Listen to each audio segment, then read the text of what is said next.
ദൈവവചന ചിന്തയ്ക്ക് അടിസ്ഥാനമായിട്ട്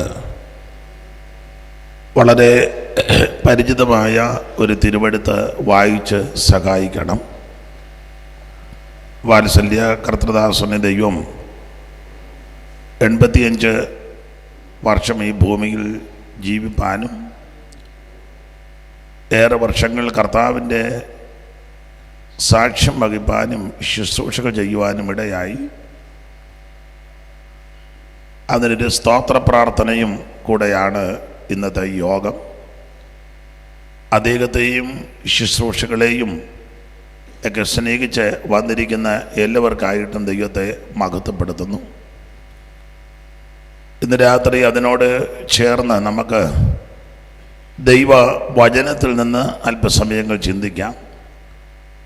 വളരെ പരിചിതമായൊരു തിരുവെഴുത്ത് വായിച്ച് സഹായിക്കണമെന്ന് അപേക്ഷിക്കുന്നു. ഈ 2 ലൈറ്റും കണ്ണിനിട്ട് വരുന്നത് കൊണ്ട് എനിക്ക് ബുദ്ധിമുട്ടുണ്ട്. അപ്പോൾ ഇതൊന്നെങ്കിൽ ഇത് രണ്ടും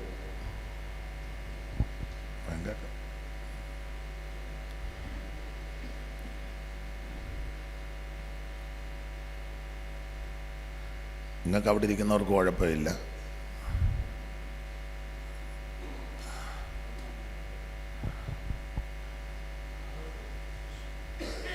അത് മേളിലോട്ട് വെച്ചാൽ അന്നേരം വെട്ടം കാണുക.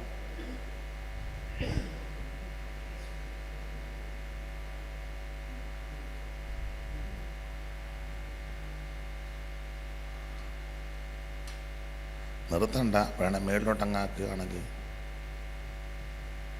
അത് പടുത്തിരിക്കുകയായിരിക്കും.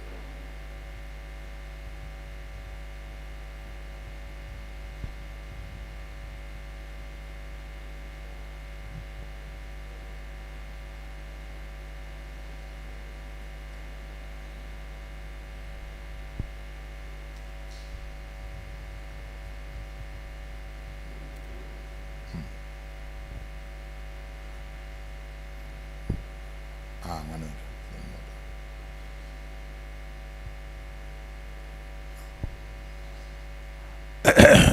ഇന്ന് രാത്രിയിലെ ദൈവവചന ചിന്തയ്ക്ക് അടിസ്ഥാനമായിട്ട് വളരെ പരിചിതമായ ഒരു തിരുവെഴുത്ത് വായിച്ച് സഹായിക്കണം. എഫേസ്യ ലേഖനം 6-ാം അധ്യായം അതിലെ 10-ാമത്തെ തിരുവെഴുത്ത് വായിച്ച് സഹായിക്കണമെന്ന് അപേക്ഷിക്കുന്നു. ഒടുവിൽ കർത്താവിലും അവൻ്റെ അമിത ബലത്തിലും ശക്തിപ്പെടുവീൻ. മതി, ഒരു നിമിഷം കൂടെ പ്രാർത്ഥിക്കാം. മഹത്വാനും പരിശുദ്ധനുമാകുന്ന ഞങ്ങളുടെ ദൈവമേ, ഈ നല്ല രാത്രി സമയത്തിനായിട്ട് സ്തോത്രം. കൂടപ്പെട്ടിരിക്കുന്ന എല്ലാവരെയും ഇന്ന് രാത്രി ആശീർവദിക്കണം. സന്നിധി ബോധം ഞങ്ങൾക്ക് നൽകണം. ഈ രാത്രിയിൽ തിരുവചനം ധ്യാനിപ്പാൻ ഞങ്ങൾക്ക് വിശേഷ കൃപ നൽകണമേ. പ്രിയപുത്രനെ ഞങ്ങളെ കൂടി മഹത്വപ്പെടുത്തേണം. യേശു ക്രിസ്തുവിൻ നിസ്തുല്യ നാമത്തിൽ തന്നെ, ആമേൻ. നമ്മുടെ കരവും ശബ്ദവും ഉയർത്തി ദൈവത്തെ മഹത്വപ്പെടുത്താം. അനുഗ്രഹപ്രദമായ ഈ നല്ല രാത്രി സമയത്തിനായിട്ട് ദൈവത്തിന് മഹത്വം. ഇന്ന് രാത്രിയിലെ യോഗാധ്യക്ഷൻ, മറ്റ് ആദരണീയരായ കർത്തൃദാസന്മാർ, പ്രാർത്ഥനയിൽ സഹായിച്ച ബഹുമാന്യരായ പ്രിയപ്പെട്ടവർ, ഈ ഓഡിറ്റോറിയത്തിൽ ഇന്ന് രാത്രി സമ്മേളിച്ചിരിക്കുന്ന ബഹുമാന്യരായ പ്രിയപ്പെട്ടവർ, അനുഗ്രഹിക്കപ്പെട്ട ഗായക സംഘം, മറ്റ് ദൈവ കുഞ്ഞുങ്ങൾ, എല്ലാവർക്കും വേഗം വരുന്ന യേശു ക്രിസ്തുവിൻ്റെ നാമത്തിൽ ഈ സന്ധ്യയിൽ വന്ദനം. ഇന്നത്തെ ശുശ്രൂഷയെപ്പറ്റി ബഹുമാനപ്പെട്ട സ്റ്റാൻലി വിളിച്ച് ഓർപ്പിച്ചു. എനിക്ക് തോന്നുന്നത് മാസങ്ങൾക്ക് മുമ്പേ അദ്ദേഹം ഇത് പറഞ്ഞതാണ്. ഓർത്ത് പ്രാർത്ഥിപ്പാനിടയായി. എന്നാൽ ഈ ദിവസങ്ങളിലൊക്കെ കൺവെൻഷൻ്റെ തിരക്കുകൾ ധാരാളമായിട്ടുണ്ട്. അപ്പം ഞാൻ ഇടയ്ക്ക് 1-2 പ്രാവശ്യം വിളിച്ച് ചോദിച്ചു യോഗം ഉണ്ടോ എന്ന് ചോദിച്ചു. കാരണം ഇന്നേ ദിവസം ധാരാളം പേര് യോഗത്തിന് വിളിച്ചതാണ്. അപ്പം ചിലർക്ക് ഒരു ചിന്ത വരും, എങ്ങും വിളിക്കാനിട്ട് ഞങ്ങൾ വിളിച്ചതാ എന്ന്. വേണ്ട, ധാരാളം പേര് ഇന്നത്തെ ദിവസം ഞായറാഴ്ച ഈ 30-ാം തീയതി. അപ്പം ഞാനതുകൊണ്ട് ഇടയ്ക്കിടയ്ക്ക് സ്റ്റാലിയെ വിളിച്ച് ചോദിച്ചു യോഗം ഉണ്ടോ എന്ന് ചോദിച്ചു. ഉണ്ട്, ഒരു കാരണവശാലും മാറരുത്. കഴിവിൻ്റെ പരമാവധി വാക്ക് പറഞ്ഞാൽ ചെന്ന് സംബന്ധിച്ച് ശുശ്രൂഷിക്കുക എന്നുള്ളതാണ് ജീവിതത്തിൻ്റെ ഒരു വശം. എന്നാൽ ചില സന്ദർഭങ്ങളിൽ അതുപോലെ മരണമോ മറ്റു കാര്യങ്ങളുണ്ടെങ്കിൽ ചില സന്ദർഭങ്ങളിൽ പോകുവാൻ ഒത്തിട്ടില്ല. എങ്കിലും കഴിവിൻ്റെ പരമാവധി യോഗങ്ങൾക്ക് സംബന്ധിക്കുക പതിവുണ്ട്. ഈ യോഗത്തെ ഓർത്ത് ഞങ്ങളും എല്ലാവരും സഭയുമൊക്കെ പ്രാർത്ഥിച്ചു. അവിടുന്ന് അനുവദിച്ചതുകൊണ്ട് ഇന്ന് രാത്രി ഇവിടെ വരുവാനും ദൈവം കൃപ നൽകി. എന്നെ ഈ ശുശ്രൂഷയ്ക്ക് ക്ഷണിച്ച ബഹുമാനപ്പെട്ട സ്റ്റാൻലി കുടുംബം, ബാലസിൻ്റെ കർത്തൃദാസൻ, ഈ സഭയുടെ ചുമതലപ്പെട്ടവർ എല്ലാവർക്കും സഭാവിശ്വാസികൾക്കും ഒരിക്കൽ കൂടി നന്ദിയും ചൊല്ലുന്നു. ഇന്ന് രാത്രി എല്ലാ പ്രിയപ്പെട്ടവരെയും ദൈവം അനുഗ്രഹിക്കട്ടെ. ഇന്ന് രാത്രി ദൈവത്തിൻ്റെ വചനത്തിൽ നിന്ന് അല്പസമയങ്ങൾ നമുക്ക് ശാന്തമായിട്ട് ധ്യാനിക്കണം.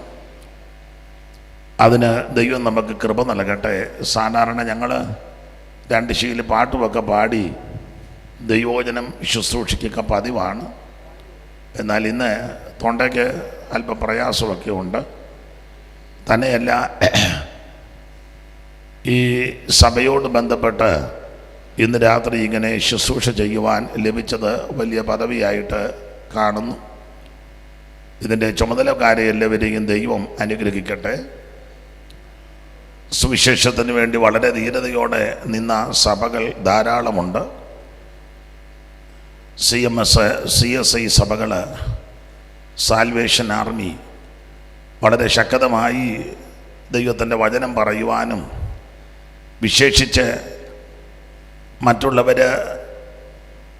അകത്ത് നിർത്തുന്ന, വെറുക്കുന്ന അല്ലെങ്കിൽ ഗണ്യമാക്കാത്ത ആൾക്കാർക്ക് വേണ്ടി വളരെ നന്നായി വേല ചെയ്തവരെ അവരുടെ ഉന്നമനത്തിനും അവരുടെ പുരോഗതിക്കും അവർ നന്നായി വരേണ്ടതിന് അധ്വാനിച്ച സഭകളാണ് CMS അല്ലെങ്കിൽ CSI, സാൽവേഷൻ ആർമി സഭകൾ.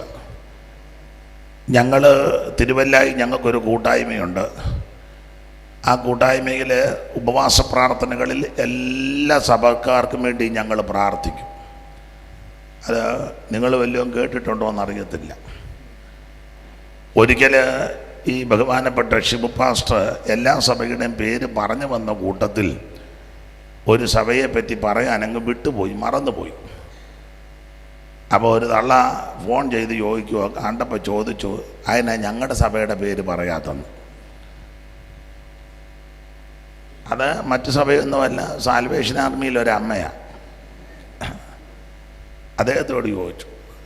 അപ്പോൾ പറഞ്ഞു, അത് അമ്മയെ മനഃപൂർവ്വമല്ല, അങ്ങ് പറഞ്ഞു വന്ന കൂട്ടത്തിൽ വിട്ടുപോയതാണ്. ഈ തള്ള ഇത് പറഞ്ഞ് പിന്നെ ഞാൻ വളരെ ശ്രദ്ധിച്ച് മറ്റൊരു സഭയുടെയും പറഞ്ഞില്ലെങ്കിലും ഇപ്പം സാൽവേഷൻ ആർമിയുടെ പേര് പറയും. എല്ലാവർക്കും വേണ്ടി ഞങ്ങൾ അവിടെ സ്തോത്രം ചെയ്ത് പ്രാർത്ഥിക്കും. ഇതിൻ്റെ പ്രധാന ആളായിരുന്നല്ലോ മൺമറഞ്ഞ വില്യം ബൂത്ത്. അദ്ദേഹത്താൽ രചിക്കപ്പെട്ട അനുഗ്രഹിക്കപ്പെട്ട പാട്ട് ഹേ രക്ഷയാം ദിവ്യ. അപ്പം എനിക്ക് ഒരപേക്ഷ, ഇപ്പം ഞങ്ങളുടെ ഇടയിലുമൊക്കെ ധാരാളം ആൾക്കാർ ഈ പാട്ട് പാടുന്നുണ്ട്, അത് ഒക്കുന്നില്ലെന്ന് എനിക്കും അറിയാം. അത് നിങ്ങൾ പാടുന്നതാണ് കുറച്ചുകൂടെ നല്ലത്. അതുകൊണ്ട് എന്ത് ചെയ്യുക, സ്റ്റാൻലിയൊക്കെ ഇങ്ങോട്ട് വന്ന്, ആരാ നിങ്ങളുടെ പാട്ടുകാർ വന്ന് ആ പാട്ട് ഒന്ന് അതിൻ്റെ തനതായ രീതി ഇപ്പോഴത്തെ മോഡേൺ ട്യൂണൊന്നും വേണ്ട. ഞാൻ ഈ പാട്ട് പഠിക്കുന്നത് ഞാനിത് പറഞ്ഞു വെച്ചു. പിന്നെ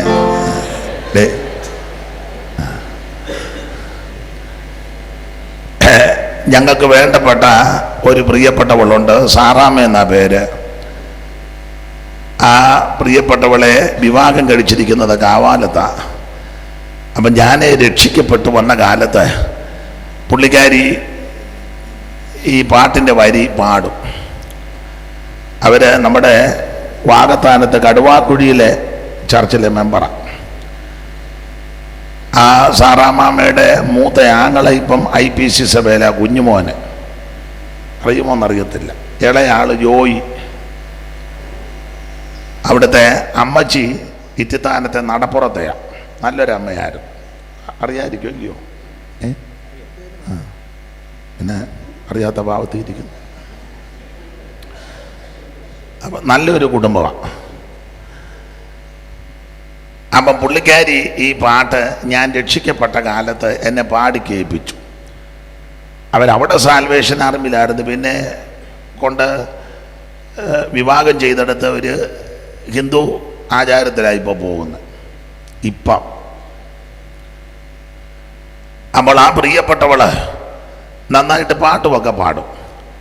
അപ്പം ഞാൻ രക്ഷിക്കപ്പെട്ട് വന്ന കാലത്ത് പുള്ളിക്കാരി ഈ പാട്ട് പാടി നല്ല സുഖപ്രദമാണ് കേൾക്കാൻ. എന്നാൽ ഇപ്പം പലരും ഈ പാട്ട് പാടുന്നുണ്ട്. പക്ഷേ അതാ സാൽവേഷൻ ആർമിക്കാർ പാടുന്ന ട്യൂണും രീതിയല്ല. അപ്പം അതുകൊണ്ട് ഇന്ന് ഞാൻ പ്രാരംഭത്തിലെ പാട്ട് ഞാനങ്ങ് പാടുന്നില്ല. നിങ്ങൾ ദയവ് ചെയ്ത് ആ പഴയ ട്യൂണിൽ 2 ശീല് പാടുന്നെങ്കിൽ വളരെ സന്തോഷമായിരുന്നു. 2 അല്ല, ഒരു 3-4 സ്റ്റാൻസ പാട്. അത് കഴിഞ്ഞേ ഞാൻ പറയുന്നുള്ളത്. കേട്ടിരിക്കാൻ നല്ല സുഖമാണ്. തന്നെയല്ല അവിടെ നിൽക്കുക എന്ന് പറയട്ടെ. അപ്പം സാൽവേഷൻ ആർമിയിലെ പ്രിയപ്പെട്ടവര് എന്തുവാ ഇത് അടിച്ചു പാടുമല്ലോ? എന്തുവാ വെച്ചാ ക്യാമറ. എനിക്ക് തോന്നുന്നത് A മുതൽ Z വരാം അല്ലയോ? അങ്ങനെ കണ്ട അത് ഇങ്ങനെ അങ്ങനല്ലയോ? അങ്ങനല്ലയോ? B പിന്നെ അതുണ്ടോ? അതുണ്ടെങ്കിൽ അതുകൂടെ നല്ലതായിരുന്നു. ഉണ്ടോ? എന്തിനാ പിന്നെ ഇങ്ങോട്ട് വന്നേ? നിങ്ങളോടത്ത് പെന്തിക്കോസുകാരൻ പ്രസംഗിക്കുക ഇന്ന് ഇവിടെ കിടന്നത് അതല്ല, ഇതൊക്കെ ആവശ്യമാണ്. അപ്പോൾ അത് ABCD അങ്ങനല്ലയോ? അതൊക്കെ അവർ നല്ല അതിൽ റിബണുമൊക്കെ കെട്ടി ഇല്ലയോ? നല്ല അതിൻ്റെ പ്രത്യേക കണക്കുമൊക്കെ ഉണ്ട്. എനിക്ക് ഒന്ന് പറയാനും ഒന്നും അറിയത്തില്ല, പക്ഷേ വളരെ നല്ലതാണ്. അതുകൊണ്ട് നിങ്ങൾ ആ പാട്ട് ഒന്ന് പാടണമെന്ന് കർത്തൃനാമത്തിൽ ഒന്ന് അപേക്ഷിക്കുന്നു. അതിനുശേഷം ദൈവത്തിൻ്റെ വചനം അതാ ആ പഴയ രീതിയിൽ പഴയ നിലയിൽ പാടണം. ദൈവത്തിൻ്റെ മഹത്വം. അതിന് ദൈവം കൃപ നൽകട്ടെ. എല്ലാവരും ഒന്ന് സ്തോത്രം ചെയ്താട്ടെ. സ്തോത്രം സ്തോത്രം. ഇനിയും കുഴപ്പമില്ലല്ലോ.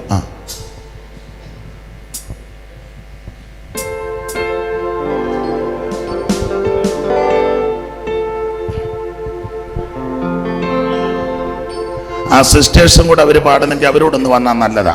ദൈവദാസിമാർ വാ, ചൂച്ചാട്ട് വിലക്കാരല്ലയോ? ഇങ്ങോട്ട് വാ. ഹലോ ഹലോ ഹലോ പെട്ടെന്ന് വാ. ഹലോ ഹലോ അവരും പാടുമല്ലോ. അവരും പാടുന്നവരല്ലേ? പറയട്ടെ പാട്ട് പറയട്ടെ. ഇങ്ങോട്ട് ഇടയ്ക്ക് ഒരു ഇരിപ്പുണ്ടാകും. ഒരു മൈക്ക് ഇങ്ങനെ വേറെ മൈക്കുണ്ടോ? അല്ല ബാലൻസ് ചെയ്താ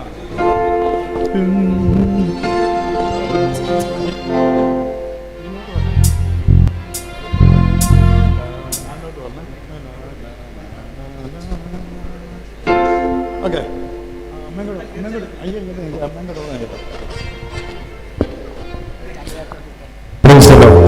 Hallelujah. Hallelujah. Hallelujah. Praise God. Hallelujah. Hallelujah.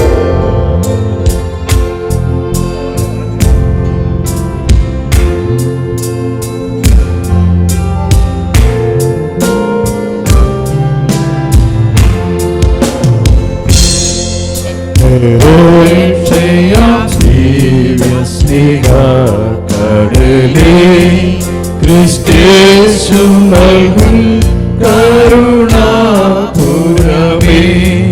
സൗജന്യമായി ലോകത്തെ വീണ്ടെടുക്കും പ്രവാഹമെന്മേ നിൻ പ്രവാഹമെന്മേ നിൻ പ്രവാഹമെന്മേ ഒഴുകിയിടണമേ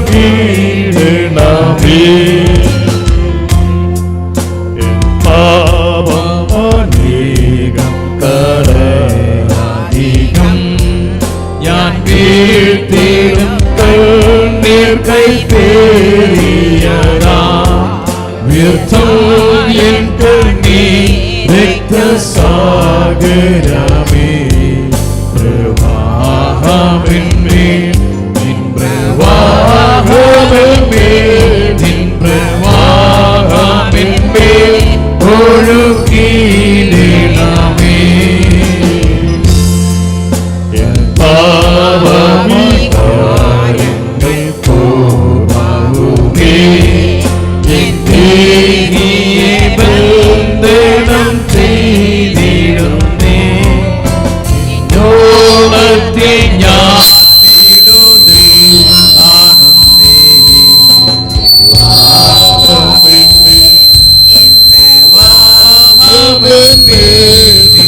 ദൈവം എല്ലാവരെയും അനുഗ്രഹിക്കട്ടെ.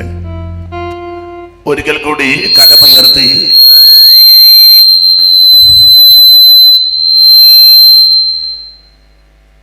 എന്തോ ചെയ്യണം? ഞാൻ പുറകോട്ട് നിൽക്കണോ?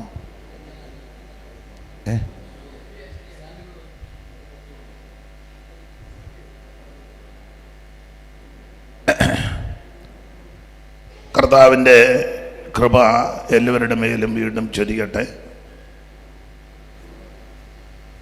ഇന്ന് രാത്രിയിൽ അല്പസമയങ്ങൾ ദൈവത്തിൻ്റെ വചനം നമുക്ക് ധ്യാനിക്കാം.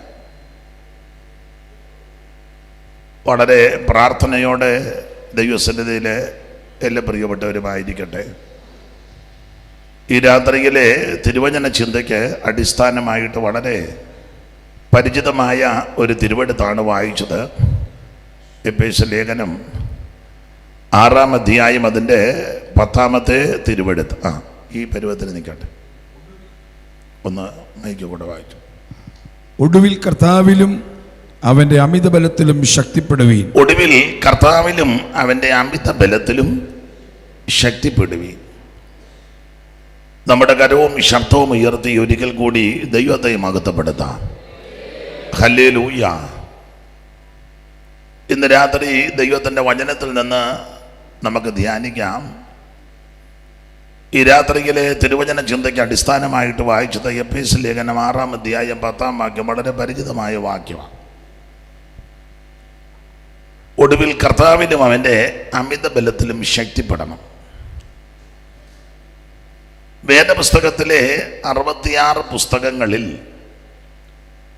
വിശേഷിച്ച് പഴയ നിയമ പുസ്തകങ്ങൾ 39, പുതിയ നിയമത്തിലെ 27 പുസ്തകങ്ങളിൽ നമുക്കറിയാം 21 പുസ്തകങ്ങൾ ലേഖനങ്ങളാണ്. അത് റോമാലേഖനം മുതൽ യൂദയുടെ ലേഖനം വരെ 21 ലേഖനങ്ങളാണ്. ഇത് ഉപദേശപരമായി ലേഖനങ്ങൾ പഠിച്ചാൽ റോമാലേഖനം വിശ്വാസത്താലുള്ള നീതീകരണമാണ്. കൊരിന്ത ലേഖനം നീതീകരിക്കപ്പെട്ട വിശുദ്ധന്മാരുടെ വിശുദ്ധീകരണം. ഗലാത്യ ലേഖനം അങ്ങനെ വിശുദ്ധീകരിക്കപ്പെട്ട വിശുദ്ധന്മാരുടെ സ്വാതന്ത്ര്യം. എഫേസ്യ ലേഖനം സ്വാതന്ത്ര്യം പ്രാപിച്ച വിശുദ്ധന്മാരുടെ സ്ഥാനമാനങ്ങൾ. ഫിലിപ്പിയ ലേഖനം അങ്ങനെ സ്ഥാനമാനം പ്രാപിച്ച വിശുദ്ധന്മാരുടെ സന്തോഷം. കൊലോസ്യ ലേഖനം സന്തോഷം പ്രാപിച്ച വിശുദ്ധന്മാരുടെ അവകാശത്തെ കാണിക്കുക. തെസ്സലോനിക്കർക്ക് എഴുതിയ ലേഖനങ്ങൾ ഇങ്ങനെയുള്ള അവകാശം പ്രാപിച്ച വിശുദ്ധന്മാരുടെ പ്രത്യാശയെ കുറിക്കുന്നതാണ്.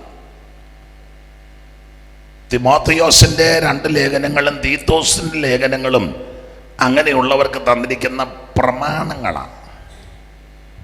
എന്ന് പറഞ്ഞാൽ സഭയിൽ എങ്ങനെ നടക്കണം, തോന്നുന്നത് പോലെ നടക്കാനും തോന്നുന്നത് പോലെ പോകാനും ഒന്നും പ്രമാണമില്ല. സഭയ്ക്ക് പ്രമാണമുണ്ട്. ആ പ്രമാണം തിരുവചനത്തിൻ്റെ വെളിച്ചത്തിലാണ്.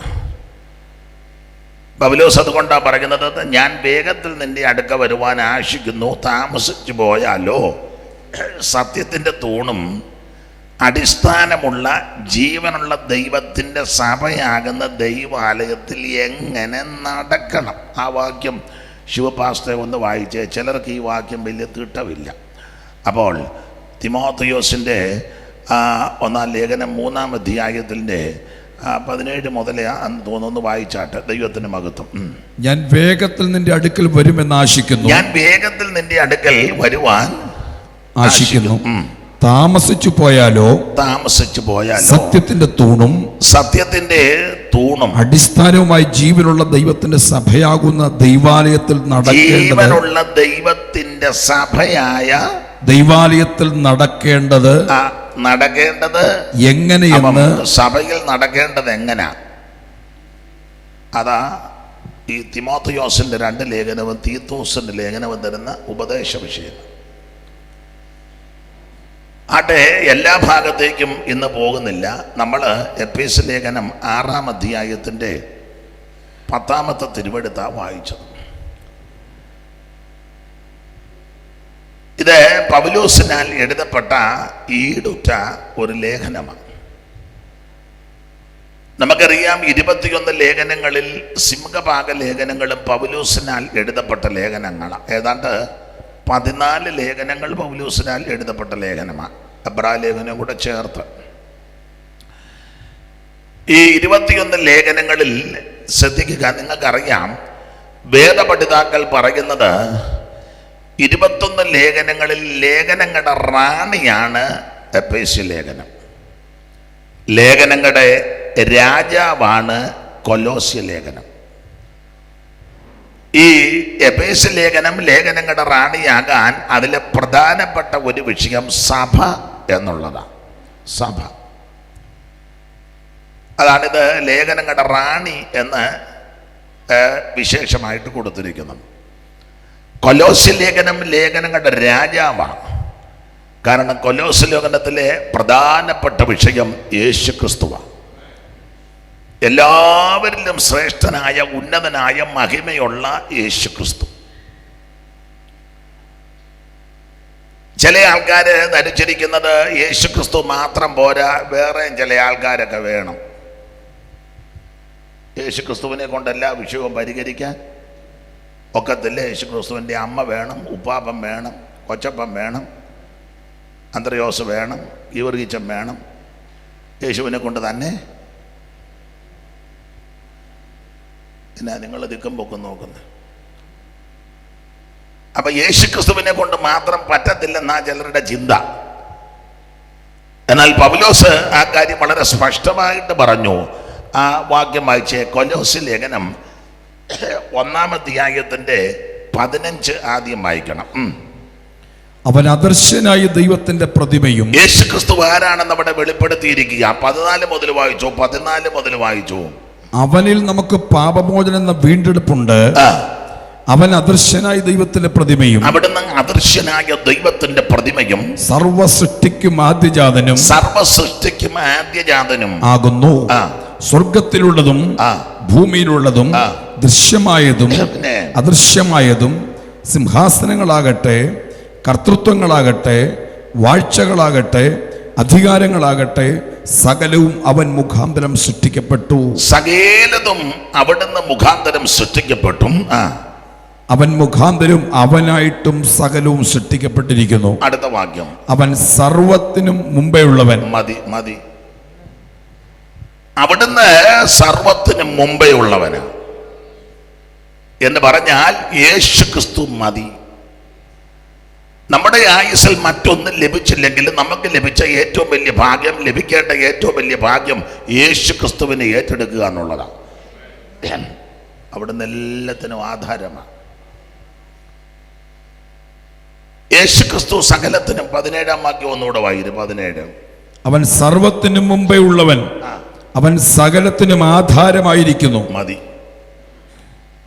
അപ്പൊ യേശു ക്രിസ്തുവാണ് സകലത്തിനും മുമ്പൻ, അവിടുന്നാണ് സകലത്തിനും ആധാരം, അവിടുന്ന് മാത്രമാണ് സകലത്തെയും നിയന്ത്രിക്കുന്നവൻ. യേശു ക്രിസ്തു മാത്രം മതി, വേറെ ആരും വേണ്ട. ദൈവത്തിന് മഹത്വം.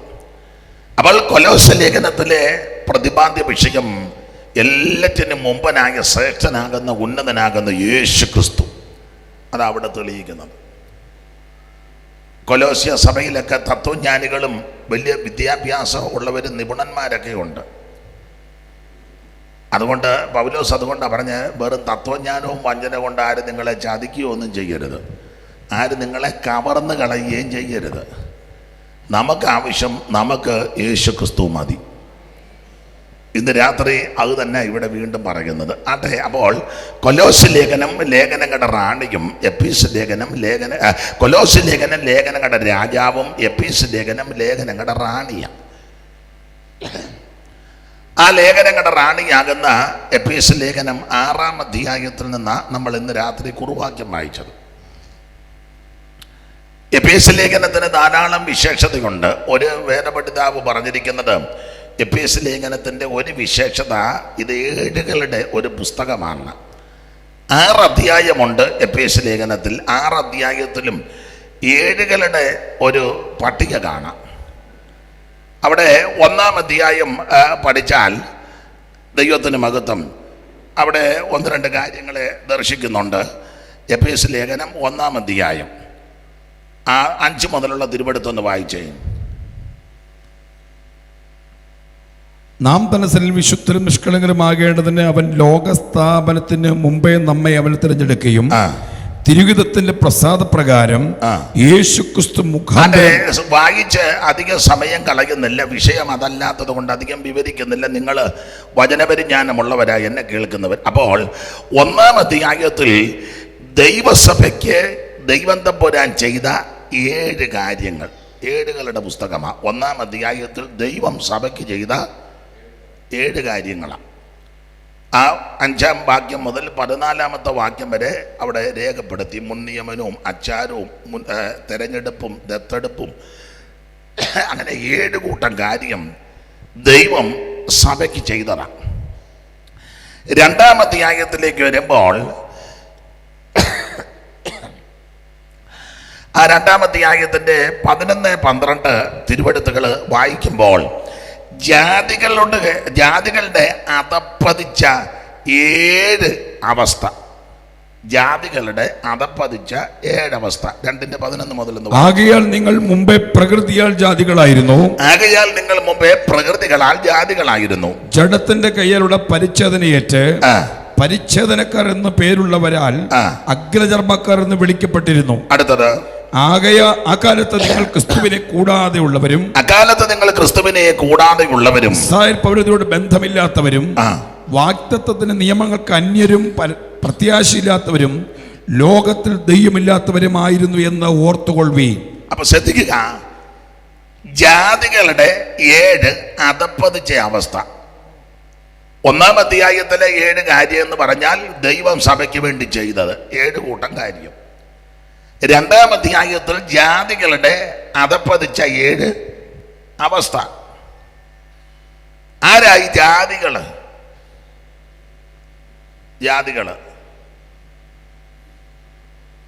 നമ്മള് ധരിച്ചു വച്ചിരിക്കുന്നത് ഈ നമ്മളൊരു ചിലർ ജാതികളാണ്. ഈ വേദപുസ്തകം പഠിപ്പിക്കുന്ന, ഞാൻ വേദപുസ്തകത്തിൽ നിന്നാ പറയുന്നത് കേട്ടോ.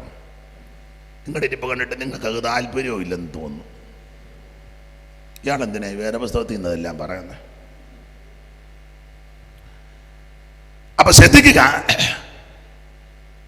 യഹൂദനും ദൈവസഭയും ഒഴിച്ച് ബാക്കി മുഴുവൻ ജാതികളാണ്.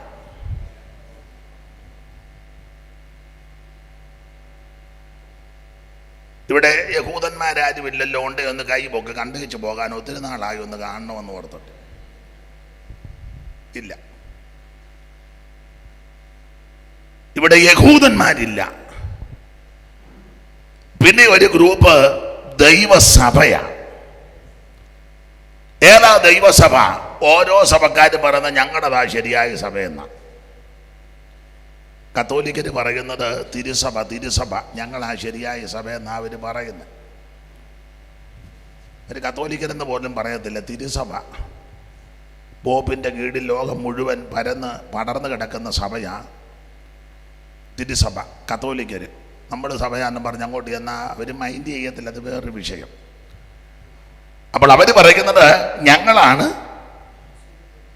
തിരുസഭ. റോമില് വത്തിക്കാനിൽ പോപ്പിൻ്റെ കീഴെ ലോകം മുഴുവൻ പടർന്ന്, വിശേഷിച്ച് ഈ കേരളത്തിലും വളരെ ബലവത്താവര്.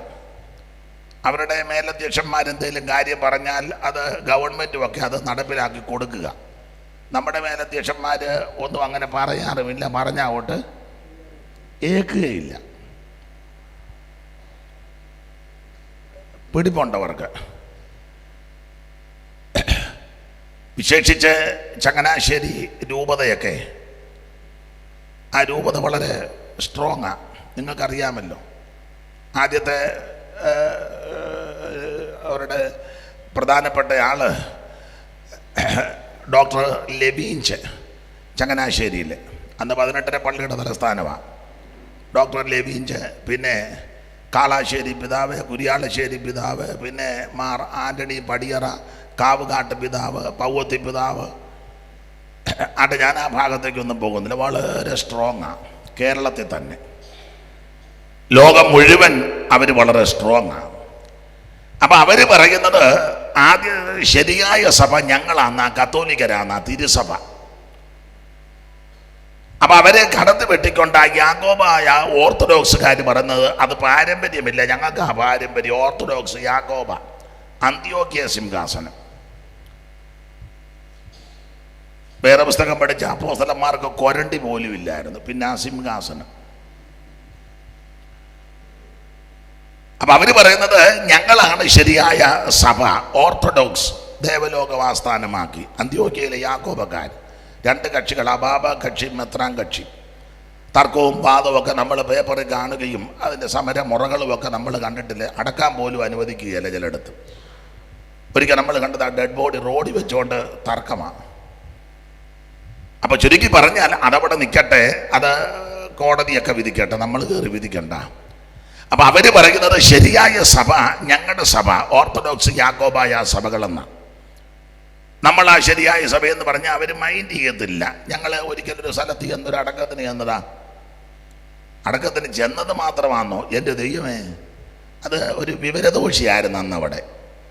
എന്നാൽ നല്ല മനുഷ്യരുണ്ട്, നല്ല ആൾക്കാർ. എനിക്ക് വളരെ സന്തോഷം തോന്നി. ഇപ്പം ഈ ഓഡിറ്റോറിയം ഈ സുവിശേഷ യോഗത്തിനും സ്തോത്ര പ്രാർത്ഥനയ്ക്ക് തന്നില്ലേ, അതിൻ്റെ ചുമതലപ്പെട്ടവർ അഭിനന്ദിക്കുന്നു. ദൈവം അവരെ അനുഗ്രഹിക്കട്ടെ. നല്ല മനുഷ്യരുണ്ട്, അതെല്ലാ വിഭാഗത്തിലും ഉണ്ട്. എന്നാൽ അന്ന് വന്നത് ഒരു വർക്കത്ത് കെട്ടവനായിരുന്നു. എവിടാ എന്താന്ന് ഞാനിപ്പോൾ പറയുന്നില്ല, എന്താ പറഞ്ഞെന്ന് ഞാനിപ്പോൾ പറയുന്നില്ല. അങ്ങനെയുള്ള ആൾക്കാരും ഉണ്ട്, എല്ലായിടത്തും ഉണ്ട് നല്ല മനുഷ്യരും മുമ്പേ പറഞ്ഞ ആൾക്കാരും. അപ്പം അവർ പറയുന്നത് ശരിയായ സഭ ഞങ്ങളുടെ സഭയാണെന്ന്. അപ്പം ഇവരെ കടത്തി വെട്ടിക്കൊണ്ട കേരളത്തിൽ വളരെ സ്ട്രോങ്ങാ മാർത്തോമക്കാർ. AD 52 തോമാസ് ലീഗ കൊടുങ്ങല്ലൂർ വന്നെന്നോ 4 ബ്രാഹ്മണ കുടുംബത്തെ മുക്കി എന്ന ഈ കള്ളക്കഥയെല്ലാം ഒപ്പിച്ച് വെച്ചേക്കുന്നത്. പിന്നെ തോമാച്ചൻ അവിടുന്ന് ഇവിടെ അടുത്ത് നിരണത്ത് വന്നെന്നോ, തടി കുരിശൊഴുകി വന്നെന്നോ, അതിന് ഒരു പ്രത്യേക പേരുമൊക്കെ ഇട്ട് തോമത്ത് കടവ്. എന്തെല്ലാം സൂത്രബുദ്ധികളാണ്. തോമത്ത് കടവ്. തോമാച്ചൻ വന്ന് വെള്ളം ഇങ്ങനെ. ആട്ടെ, നമ്മുടെ വിഷയം ഇപ്പം അതല്ലല്ലോ. അപ്പം അവര് മാർത്തോമക്കാർ പറയുന്നത് ശരിയായ പാരമ്പര്യം അതിന് കൊടുത്തിട്ടുണ്ട്. സിറിയൻ മാർത്തോമ എന്നൊക്കെയാണ് കൊടുത്തേക്കുന്നത്. ഇവിടുത്തെ എങ്ങും അല്ല. ഞങ്ങളാണ് ശരിയായ സഭയെന്നാണ് മാർത്തോമക്കാരുടെ വാദം. അപ്പൊ ഇവരെ കടത്തി വെട്ടിക്കൊണ്ടാണ് CMS CSI ആംഗ്ലിക്കൻ സഭകൾ ഒരു കാലത്ത് നന്നായി ഇവിടെ സുവിശേഷം അറിയിച്ചവരാ. അധകൃതരാകുന്നവർക്ക് വേണ്ടി വളരെ ബന്ധപ്പെട്ടവരാ. അവർ പറയുന്നത് ഞങ്ങളാണ് ശരിയായ സഭ. കേരളത്തിലെ അല്ല, ഇന്ത്യയിലെ മിക്ക പട്ടണങ്ങളെല്ലാം അവർക്ക് സ്വാധീനമുണ്ട്. അവരുടെ സ്ഥാപന ജംഗമ വസ്തുക്കളും പള്ളിയും അതിനോട് ചുറ്റുപാടും നല്ല ഭൗതികമായിട്ടൊക്കെ നല്ല സെറ്റപ്പാ. പിള്ളേരുടെ ഭാഷയിൽ പറഞ്ഞു, നിങ്ങൾ കേരളത്തിലെ പ്രധാന പട്ടണങ്ങളെല്ലാം എടുത്തേ, ബാംഗ്ലൂർ ചെന്ന്, ചെന്നൈ ചെന്ന്, എല്ലായിടത്തും, കൽക്കട്ട, എല്ലാവർക്കും നല്ല സ്ട്രോങ്ങാണ്. അപ്പം അത് എത്രമാത്രം അവർ നന്നായിട്ട് വിനിയോഗിക്കുന്നു എന്നുള്ളത് ചിന്തിക്കേണ്ടിയിരിക്കുന്നു. അപ്പം അവർ പറയുന്നത് ശരിയായ സഭ CSI CMS സഭകളാണ്. അപ്പോൾ അവരെ കടത്തി വെട്ടിക്കൊണ്ടാണ് സാൽവേഷൻ ആർമിക്കാർ വന്ന് പറയുന്നത് ഞങ്ങളാണ് ശരിയായ സഭ, രക്ഷാസൈന്യം. മുമ്പ് ഓർപ്പിച്ചല്ലോ, ആ പാട്ട് വളരെ മനോഹരമായ പാട്ട്, നല്ല പാട്ടാ. വില്യം ബൂത്ത്, എനിക്ക് തോന്നുന്നു കടൽ തീരത്തെങ്ങാണ്ട് പോയി നിന്ന് അങ്ങനെ എങ്ങാണ്ടാന്നോ അതിൻ്റെ ചരിത്രം യോടി എന്നാ എല്ലാവരും പറയുന്നത്. അപ്പം എന്നോട് അടുത്ത കാലത്ത് ഒരാളെ പറഞ്ഞ അതല്ല അതിൻ്റെ ശരിയായ ചരിത്രം, വേറെയാണ്. അങ്ങനല്ലയോ? എന്തായാലും പാട്ട് നല്ലതാ. ഒരിക്കൽ ഞാനൊരു സ്ഥലത്ത് ചെന്നപ്പോൾ ആ പാട്ട് പാടി തീ കത്തുന്ന ആരാധന. സ്തോത്രം, അത്രയ്ക്ക് നല്ല പാട്ടാണ്. ദൈവത്തിന് മഹത്വം. അപ്പോൾ സാൽവേഷൻ ആർമി സഭക്കാര് പറഞ്ഞ ശരിയായ സഭ ഞങ്ങളുടെ സഭയാണ്. എല്ലാവരും അങ്ങനെ പറയുന്നത്. ഇവരെ എല്ലാം കടത്തി വെട്ടിക്കൊണ്ടാണ് ബ്രദറൻ പ്രസ്ഥാനം. നാഗൽ സാഹിബും നോയൽ സാഹിബും ഒക്കെ ഇവിടെ വന്നല്ലോ. പിന്നെ വിയോജിത പ്രസ്ഥാനത്തിന് നാന്ദി കുറിച്ച് സൈമൺ സാറുമൊക്കെ ചേർന്ന് യോജിച്ച് അവർ പറയുന്നത് ശരിയായ സഭ ബ്രദറൻ സഭയാണെന്ന്. ഒരു വാക്യം എടുത്താൽ അത് ചെറിയ വാക്യമാണെന്നേലും വലുതാണെന്നേലും അത് 10ആയിട്ട് കീറി അതിനെ ഒന്നുകൂടെ 4ആയിട്ട് കീറി അതിനെ 2ആയിട്ട് കീറാവുന്നതിൻ്റെ പരമാവധി കീറി പോയിന്റ് ഉപപോയിന്റും എല്ലാം വെച്ച് നല്ല അടുക്കടുക്കായിട്ട് പറയാൻ മിടുക്കന്മാരവിടെ ഉണ്ട്. ദൈവവചനത്തിൽ നിന്ന് മൺമറഞ്ഞ YSKL സാറ്, സൈമൺ സാറ്, അടുത്ത കാലത്ത് കടന്നു പോയത് പുതുപ്പള്ളിയിലെ MM സക്കറിയ, KG തോമാച്ചനെ, KG കുര്യച്ചായന്, ഇപ്പോഴും പ്രഗത്ഭരായ ധാരാളം OM ശാമുവേൽ. അവർ ക്ഷീണിതനായെങ്കിലും വളരെ പണ്ഡിത ശിരോമണിയ OM ശാമുവേൽ. പിന്നെ ഇപ്പോഴുള്ള ധാരാളം പ്രസംഗകര്, ചാണ്ടപ്പിള്ള അടക്കമുള്ള ശ്രേഷ്ഠരായ കർത്തൃദാസന്മാർ. അപ്പോൾ അവര് പറയുന്നത് സഹോദര സഭ, ശരിയായ സഭ ബ്രദറൻ സഭയാണെന്ന് വാക്യങ്ങളൊക്കെ എടുത്ത് തെളിയിച്ചാ പോകുന്നത്. അപ്പൊ ഇവരെ കടത്തി വെട്ടിക്കൊണ്ട പെന്തിക്കോസുകാർ പറയുന്നത് ഞങ്ങളാണ് ശരിയായ സഭ. ഇതൊന്നും ശരിയായ സഭ അല്ല. പെന്തിക്കോസ് മാളികമുറി തുടങ്ങിയ സഭ. അപ്പോസ്തലപ്രവൃത്തി 2 ഒക്കെ എടുത്ത് പിള്ളേരുടെ ഭാഷ പറഞ്ഞ നല്ല കീച്ചെന്ന്. അപ്പോൾ പെന്തിക്കോസുകാർ പറയുന്നത് ശരിയായ സഭ പെന്തിക്കോസാന്നാ പറയുന്നത്. അതിൻ്റെ വാക്യങ്ങളും അതിൻ്റെ അന്തരീക്ഷവും പാട്ടും ഒക്കെ ആയിട്ട് നല്ല കൊണ്ടുപിടിക്കുക. ഈ പെന്തിക്കോസിൽ തന്നെ പല വിഭാഗമുണ്ട്. അതിൽ വേറെ ഞങ്ങളുടെ ഒരു വിഭാഗമാണ് പഴയ CPM, അല്ലെങ്കിൽ ഇപ്പോഴത്തെ TPM. ഇപ്പോഴും CPMകാർ കുറച്ചുണ്ട്, കൂടുതലും TPM. അവർ പറഞ്ഞത് ഒന്നും സഭയല്ല. അവരുടെ ഹാളിൻ്റെ വാതിക്കൽ എഴുതി വെച്ചിട്ടുണ്ട്, വരിക കുഞ്ഞാട്ടിൻ്റെ കാന്തയായ മണവാട്ടിയെ കാണിച്ചു തരാം. നമ്മൾ ചെല്ലാനാ പറഞ്ഞത്, കാണിച്ചു തരാമെന്ന്. അപ്പം അവർ പറയുന്നത് ശരിയായ സഭ TPM ആണ്, മണവാട്ടി സഭ. വിറ്റവരും വിട്ടവരും ത്യാഗികളും മറഞ്ഞിരിക്കുന്നവരും. അപ്പം അതിനെ വാക്യങ്ങളും ഒക്കെ എടുത്ത് തെളിയിച്ചായി പറയുന്നത് അപ്പോസ്തലിക ഉപദേശത്തിൽ നിൽക്കുന്ന സഭ. അപ്പം ഞാനിത് സൂചിപ്പിച്ചത് എല്ലാ സഭക്കാരും വാദിക്കുന്നതും തർക്കിക്കുന്നതും സ്ഥാപിക്കാൻ തുനിയുന്നതും ഞങ്ങളാണ് ശരിയായ സഭ, ഞങ്ങൾ ഉൾപ്പെട്ട് നിൽക്കുന്നത് ആ ശരിയായ സഭ. അതല്ല അവിടെ നിൽക്കട്ടെ, വേദപുസ്തകം എന്താ പറയുന്നേ? അതല്ലേ നമ്മുടെ അടിസ്ഥാനം. വേദപുസ്തകം എന്താ, ഏതാ സഭ? ഒരു വാക്യം വായിച്ചു, അറിവുള്ളതാണെന്നല്ലോ, 2:47 പെട്ടെന്ന് വായിര്. അപ്പോസ്തല പ്രവൃത്തി 2:47 വാക്യം ഒന്ന് വായിച്ചു. എല്ലാവരും കേക്ക്. ഏതാ സഭയെന്ന് ഞാനത് പറഞ്ഞൊരു അലോഗ്യം ഉണ്ടാക്കരുത്. ഒരുമനപ്പെട്ട ദിനംപ്രതി ദൈവാലയത്തിൽ കൂടി വരികയും വീട്ടിൽ അപ്പം നുറുക്കിക്കൊണ്ട് ഉല്ലാസവും ഹൃദയപരമാർത്ഥയും കൊണ്ട് ഭക്ഷണം കഴിക്കുകയും ദൈവത്തെ സ്തുതിക്കുകയും സകല ജനത്തിന് കൃപ അനുഭവിക്കുകയും ചെയ്തു. കർത്താവ് രക്ഷിക്കപ്പെടുന്നവരെ ദിനംപ്രതി സഭയോട് ചേർത്തുകൊണ്ടിരുന്നു. കർത്താവ് രക്ഷിക്കപ്പെടുന്നവരെ അല്ലെങ്കിൽ രക്ഷിക്കപ്പെട്ടവരെ ദിനംപ്രതി സഭയോട്. അപ്പൊ ഏതാണ് സഭ? രക്ഷിക്കപ്പെട്ടവരുടെ കൂട്ടം. ആമേൻ. അല്ലാത്തതൊന്നും സഭയല്ല. അല്ലാത്തടത്തെല്ലാം ബിൽഡിംഗ് ഉണ്ട്, വസ്ത്രം ഇതുപോലെ ഇഷ്ടം പോലെ തുണിയുണ്ട്, നല്ല ബോർഡ് എഴുതി വെച്ചിട്ടുണ്ട്, രാത്രി ലൈറ്റ് വിട്ട് കൊടുത്തിട്ടുണ്ട്, എതിലേ പോയാലും കാണാം. വലിയ സെമിത്തേരി ഉണ്ട്. സെമിത്തേരി വലുതായാവല്ലോ സഭയാകുമോ? കെട്ടിടം വലുതായിട്ട് പണിതാ സഭയാകുമോ?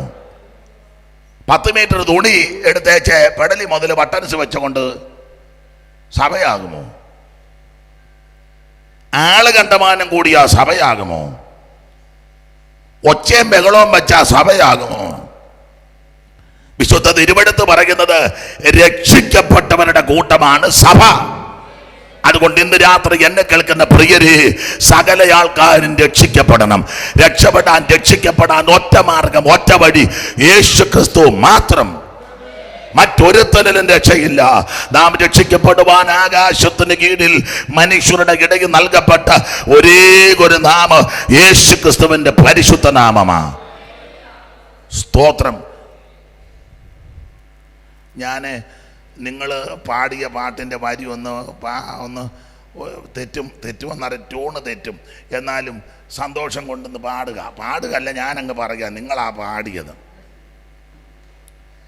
രക്ഷയാം ദിവ്യ സ്നേഹ കടലേ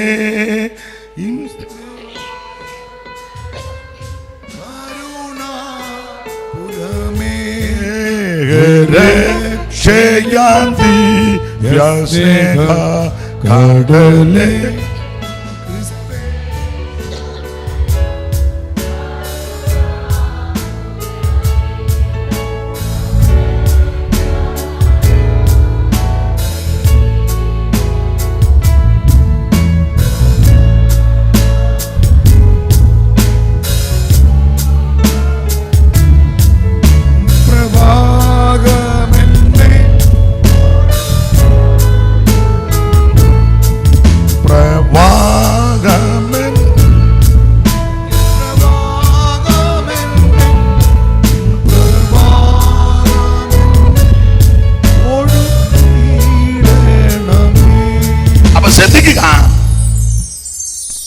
രക്ഷയാം ദിവ്യ സ്നേഹക്കടല. ഇന്ന് രാത്രി ആ സ്നേഹക്കടലാകുന്ന യേശു ക്രിസ്തുവിന് കൂടി മാത്രമാണ് രക്ഷ. മറ്റൊരുത്തനും രക്ഷയില്ല. കർമ്മമാർഗം കൊണ്ടോ പുണ്യപ്രവൃത്തി കൊണ്ടോ ദാനധർമ്മം കൊണ്ടോ നേർച്ച കാഴ്ച കൊണ്ടോ ആചാര അനുഷ്ഠാനങ്ങൾ കൊണ്ടോ പാരമ്പര്യം കൊണ്ടൊന്നും രക്ഷപ്പെടുകയില്ല. ഞാൻ ക്രൈസ്തവ കുടുംബത്തിൽ ജനിച്ചതാ. എൻ്റെ അപ്പച്ചൻ പാസ്റ്ററാ, വല്യപ്പച്ചൻ സെൻട്രൽ പാസ്റ്ററാ, എൻ്റെ അപ്പച്ചൻ അയ്യായ, പിന്നെ നമ്മുടെ സ്ഥാനങ്ങളുണ്ടല്ലോ, എന്തുവാ കേണലുമൊക്കെ, കേണല്, പിന്നെ എന്തുവാ കമ്മീഷണറ്, കേണല്, ജനറല്, മേജർ ആണെങ്കിലും ജനറൽ ആണെങ്കിലും കമ്മീഷണർ ആണെങ്കിലും കേണലാണെങ്കിലും നീ രക്ഷിക്കപ്പെടണം. നീ പാസ്റ്റർ ആണെങ്കിലും സെൻട്രൽ പാസ്റ്റർ ആണെങ്കിലും സഭയുടെ പ്രസിഡന്റ് ആണെങ്കിലും ഓവർസിയർ ആക്കി ഏത് കുന്തമാണെങ്കിലും രക്ഷിക്കപ്പെടണം. നിന്റെ വീട്ടിൽ പള്ളി ഉണ്ടെന്ന് പറഞ്ഞത് കൊണ്ടോ, പെന്തിക്കോസ് ഗോള് പണിത് കൊടുത്തത് കൊണ്ടോ, കുരിശും തൊട്ടി പണിതത് കൊണ്ടോ, അതിനകത്ത് നേർച്ച കിട്ടത് കൊണ്ടോ, ഉപദേശിമാർക്കോ അയ്യാമാർക്ക് ശാപ്പാട് കൊടുത്തത് കൊണ്ടോ, പാസ്റ്റർമാർക്ക് സ്വോത്രകാഴ്ച കൊടുത്താലോ സ്വർഗത്തിൽ പോകത്തില്ല. സ്വർഗത്തിൽ പോകണമെങ്കിൽ രക്ഷിക്കപ്പെടണം. മറ്റൊരുത്തനും രക്ഷയില്ല. യേശു ക്രിസ്തു മാത്രമാ രക്ഷകൻ. യേശുവിൻ സന്നിധിയിൽ കടന്നു വന്നിടുവീൻ, എഴുന്നള്ളിയിടട്ടെ. രക്ഷകൻ യേശുവിൻ സന്നിധി കടന്നു വന്നിടുവിൻ, മഹത്വരാജനായി എഴുന്നള്ളിയിടട്ടെ. ആമേ. വാഗ്ദത്തം പോലവൻ ഇന്നിവിടെ ആഗതനായിട്ടുണ്ട്. അകർത്യമൊക്കെയും അനുതാപത്തോടേറ്റു പറയുവിൽ. വാഗ്ദത്തം പോലവൻ ഇന്നിവിടെ ആഗതനായിട്ടുണ്ട്. അകർത്യമൊക്കെയും അനുതാപത്തോടേറ്റു പറയുവിൽ. ഓ പാപം പോക്കിടും, നിൻ രോഗം നീക്കിടും. ആമേൻ. പാപം പോക്കിടും, നിൻ രോഗം നീക്കിടും. അവൻ ശുദ്ധനാക്കി നിന്നെ പുത്രനാക്കിടോ. ശുദ്ധനാക്കി ിടും. ഓ രക്ഷകൻ യേശുവിൻ സന്നിധി കടന്നു വന്നിടും. മഹത്വരാജനം നിന്നിലേക്കുന്നവൻ എഴുന്നള്ളിയിടട്ടെ. രക്ഷകൻ യേശുവിൻ സന്നിധി കടന്നു വന്നിടും. ഓ മഹത്വനാഥനായി നിന്നിലേക്കുന്നവൻ എഴുന്നള്ളിയിടട്ടെ. കരമുയർത്തി ദൈവത്തിന് മഹത്വം കരേറ്റാം. ഇന്ന് രാത്രി എന്നെ കേൾക്കുന്ന പ്രിയരെ, രക്ഷിക്കപ്പെടണം. രക്ഷിക്കപ്പെട്ടവരുടെ കൂട്ടമാണ് ദൈവസഭ. അല്ലാത്തൊന്നും സഭയല്ല, അല്ലാത്തതെല്ലാം സംഘടനകളാണ്. ഇവിടെ വേദ പുസ്തകത്തിൽ വളരെ സ്പഷ്ടമായിട്ട് എഴുതി വച്ചിരിക്കുക, കർത്താവ് രക്ഷിക്കപ്പെട്ടവരെ ദിനം പ്രതി രക്ഷിക്കപ്പെടണം. അതിന് 5 പൈസ മുടക്കണ്ട, അരക്കാശും മുടക്കണ്ട, ഭൗതിക ഒന്നും കൊടുക്കണ്ട. ഒറ്റ വാക്ക് പറഞ്ഞാൽ മതി, യേശുവേ ഞാനൊരു പാപിയാണ്, എൻ്റെ പാപം ക്ഷമിക്കണം, എന്നെ രക്ഷിക്കണം, എൻ്റെ ഉള്ളത്തിലേക്ക് അവിടുന്ന് വരണം. ആര് പ്രാർത്ഥിക്കും അവരെ യേശു ക്രിസ്തു രക്ഷിക്കും. ആ രക്ഷകൻ ഇന്ന് രാത്രിയിലും ഇവിടെ വന്നിട്ടുണ്ട്. അനുഭവിക്കുന്നവരെ ഓർത്ത് കർത്താവിന് മഹത്വം കരയേറ്റുകയാണ്. ദൈവത്തിന് സ്തോത്രം. അപ്പോൾ എഫേസ്യ ലേഖനത്തിലെ 7 1-ാം അധ്യായത്തിൽ അവൻ സഭയ്ക്ക് വേണ്ടി ചെയ്ത 7 കാര്യങ്ങളാണ്. 2-ാം അധ്യായത്തിലെ 7 കാര്യം ജാതികളുടെ 7 അവസ്ഥകളെ കാണുക. 3-ാം അധ്യായത്തിലേക്ക് വരുമ്പോൾ അവിടെ വായിക്കുന്നത് വിശുദ്ധന്മാരുടെ 7 പ്രാർത്ഥനാ വിഷയം. ആ 3-ാം അധ്യായത്തിൻ്റെ 14 മുതലൊന്ന് വായിച്ചേ. അതുനിമിത്തം ഞാൻ സ്വർഗത്തിലും ഭൂമിയിലുള്ള സകല കുടുംബത്തിനും പേർ വരുവാൻ കാരണമായ പിതാവിന്റെ സന്നിധിയിൽ മുട്ടുകുത്തുന്നു. താഴോട്ട് പഠിച്ചു വരുമ്പോൾ വിശുദ്ധന്മാരുടെ 7 പ്രാർത്ഥനാ വിഷയങ്ങൾ. 4-ാം അധ്യായത്തിലേക്ക് പ്രവേശിക്കുമ്പോൾ ദൈവസഭയ്ക്കുള്ള 7 ഉപദേശങ്ങളാണ്. 7 ഒരു പുസ്തകമായി വെളിപ്പാട് പുസ്തകം, എഫേസ്യ ലേഖനം. അപ്പോൾ ദൈവസഭയ്ക്കുള്ള 7 ഉപദേശങ്ങൾ 4-ാം അധ്യായത്തിന്റെ 4-5 വാക്യങ്ങൾ. നിങ്ങളെ വിളിച്ചപ്പോൾ ഏക പ്രത്യാശയ്ക്കായി നിങ്ങൾ പ്രത്യാശ. ശരീരം ഒന്ന്, ആത്മാവ് ഒന്ന്, കർത്താവ് ഒരുവൻ, വിശ്വാസം ഒന്ന്, സ്നാനം ഒന്ന്, എല്ലാവർക്കും മീതെ ഉള്ളവനും എല്ലാവരിലും കൂടി വ്യാപരിക്കുന്നവനും എല്ലാവരിലും ഇരിക്കുന്നവനുമായി എല്ലാവർക്കും ദൈവവും പിതാവുമായവൻ ഒരുവൻ. അപ്പൊ ശ്രദ്ധിക്കുക. അപ്പോൾ 4-ാം അധ്യായത്തിൽ ദൈവസഭയ്ക്കുള്ള 7 ഉപദേശ വിഷയങ്ങളാണ്. നമ്മൾ 5-ാം അധ്യായത്തിലേക്ക് വരുമ്പോൾ ആരാധനയിലെ 7 പ്രധാന ഭാഗങ്ങൾ. അതാണ് 18-20 വാക്യം. 5-ാം അധ്യായത്തിന്റെ 18 ആരാധനയിലെ 7 പ്രധാന ഭാഗങ്ങൾ. ആത്മാവ് നിറഞ്ഞവരായി, അപ്പൊ ആത്മാവ് നിറഞ്ഞവരായി സങ്കീർത്തനം, സ്തുതികളാലും ആത്മീയ ഗീതം തമ്മിൽ സംസാരിച്ചും നിങ്ങളുടെ ഹൃദയത്തിൽ കർത്താവിന് പാടിയും കീർത്തനം ചെയ്തു നമ്മുടെ കർത്താവായ യേശുക്രിസ്തുവിന്റെ നാമത്തിൽ ദൈവം പിതാവായവൻ എപ്പോഴും എല്ലാറ്റിനും വേണ്ടി സ്തോത്രം ചെയ്തുകൊണ്ടിരുവീൻ. അപ്പൊ ശ്രദ്ധിക്കുക, ആരാധനയിലെ 7 ഭാഗങ്ങൾ, 7 പ്രധാന വിഷയങ്ങളാണ്. 6-ാം അധ്യായത്തിലേക്ക് വരുമ്പോൾ അതാണല്ലോ നമ്മൾ വായിച്ചത്. 6-10 6-ാം അധ്യായത്തിലേക്ക് വരുമ്പോൾ വിശ്വാസികളുടെ 7 അദൃശ്യ ആയുധങ്ങൾ. സ്തോത്രം. വിശ്വാസികളുടെ 7 അദൃശ്യ ആയുധങ്ങൾ. അതാണ് 6-ാം അധ്യായത്തിൻ്റെ 10 മുതൽ താഴോട്ടുള്ള തിരുവെടുത്ത് പഠിക്കുമ്പോൾ നാം അവിടെ രേഖപ്പെടുത്തിയിരിക്കുന്നത്. അപ്പൊ ശ്രദ്ധിക്കുക, എഫേസ്യ ലേഖനം 6 അധ്യായമുണ്ട്. 6 അധ്യായത്തിലും 7 കണക്കുണ്ട്. ദൈവത്തിന് മഹത്വം. നമ്മൾ ഇന്ന് രാത്രി 6-ാം അധ്യായത്തിന്റെ 10-ാമത്തെ തിരുവെടുത്താണ് തിരുവചന ചിന്തയ്ക്ക് അടിസ്ഥാനമായിട്ട് വായിച്ചത്. ആ ഭാഗത്തേക്ക് നമുക്ക് മടങ്ങി വരാം. 6-10. ഒടുവിൽ കർത്താവിലും അവന്റെ അമിതബലത്തിലും ശക്തിപ്പെടുവിൻ. എഫെസോസിലുള്ള വിശ്വാസികളുടെ ധന്യനായ പൗലോസ് പറയുകയാ, ഒടുവിൽ കർത്താവിലും അവന്റെ അമിതബലത്തിലും ശക്തിപ്പെടണം. ദൈവത്തിന് മകത്ത്. ആ പദം നിങ്ങൾ ശ്രദ്ധിച്ചോ, ഒടുവിൽ എന്നുള്ള പദം അവിടെ കൊടുത്തിരിക്കുന്നുണ്ട്. ഒടുവിൽ, ഒടുവിൽ എന്നവിടെ കൊടുക്കണമെങ്കിൽ ആദ്യം ചില കാര്യങ്ങൾ പൗലോസ് പറഞ്ഞു. ഞാൻ എപ്പോഴും പറയും, ആദ്യം എന്തോ പറഞ്ഞെന്ന് ചോദിച്ചാൽ, എൻ്റെ ഭാഷയിൽ പറഞ്ഞാൽ ആദ്യം 6 ഗ്രൂപ്പിൽപ്പെട്ട ആൾക്കാരെ വിളിച്ചവർക്ക് നിർദ്ദേശം കൊടുത്തു. 6 ഗ്രൂപ്പുകാർ. അതിലൊന്ന് ഭാര്യ, 2 ഭർത്താവ്, 3 മക്കള്, 4 പിതാക്കന്മാർ, 5 ദാസൻ, 6 യജമാനന്മാർ. ക്രമത്താലി ഒന്ന് വായിച്ചേ, 5:22. ഭാര്യമാര്. ഇനി 5:25. ഭർത്താക്കന്മാര് 6:1. മക്കളെ 6:4. പിതാക്കന്മാര് 6:5. ദാസന്മാര് 6:9. യജമാനന്മാര്. അപ്പോൾ 6 ഗ്രൂപ്പിൽപ്പെട്ട ആൾക്കാരെ പൗലോസ് വിളിച്ചു, സംബോധന ചെയ്ത ഈ കാര്യം പറഞ്ഞത്. എന്നിട്ട് 10 നോട്ടീസ് വായിക്കുക. അന്നോ ഇത് കേക്ക്, നോട്ടീസാണോ ഇപ്പം വായിക്കുന്നത്? ഇത് കഴിഞ്ഞ് വായിക്കാം. അപ്പൊ ശ്രദ്ധിച്ചേ, 6 ഗ്രൂപ്പിനെ വിളിച്ച പൗലോസ് നിർദ്ദേശങ്ങൾ കൊടുത്തു. അത് നെടുങ്ങാടപ്പള്ളി കൺവെൻഷൻ്റെ നോട്ടീസാണ്. ഞാനും ഉണ്ട്. പോയാ നമുക്ക് അവിടെ അപ്പോൾ ആദ്യം ഭാര്യമാരെ വിളിച്ചു, പിന്നെ ഭർത്താക്കന്മാരെ സംബോധന ചെയ്തു, പിന്നെ മക്കളെ വിളിച്ചു, പിതാക്കന്മാരെ വിളിച്ചു, ദാസന്മാരെ വിളിച്ചു, യജമാനന്മാരെ വിളിച്ചു. 5:22 മുതൽ 6:9 വരെ 6 ഗ്രൂപ്പിൽപ്പെട്ട ആൾക്കാർക്ക് നിർദ്ദേശങ്ങൾ വീണ്ടും വണ്ണം കൊടുത്തതിന് ശേഷം 6:10 ഇവരോടെല്ലാവരും കൂടെ ചേർന്ന് പൗലോസ് പറഞ്ഞത്, ഇതൊക്കെ ആണെങ്കിലും ഒടുവിൽ കർത്താവിലും അമിതബലത്തിൽ ശക്തിപ്പെട്ടോണം. ഇന്ന് രാത്രിയും എനിക്ക് നിങ്ങളോടും ഈ ശ്രേഷ്ഠനായ കർത്തദാസന്മാരോടും എല്ലാം പറയാനുള്ളത്, ഒടുവിൽ കർത്താവിലും അമിതബലത്തിലും ശക്തിപ്പെടണം. അപ്പോൾ 6 ഗ്രൂപ്പുകാരെ വിളിച്ചവർക്ക് നിർദ്ദേശം കൊടുത്തു.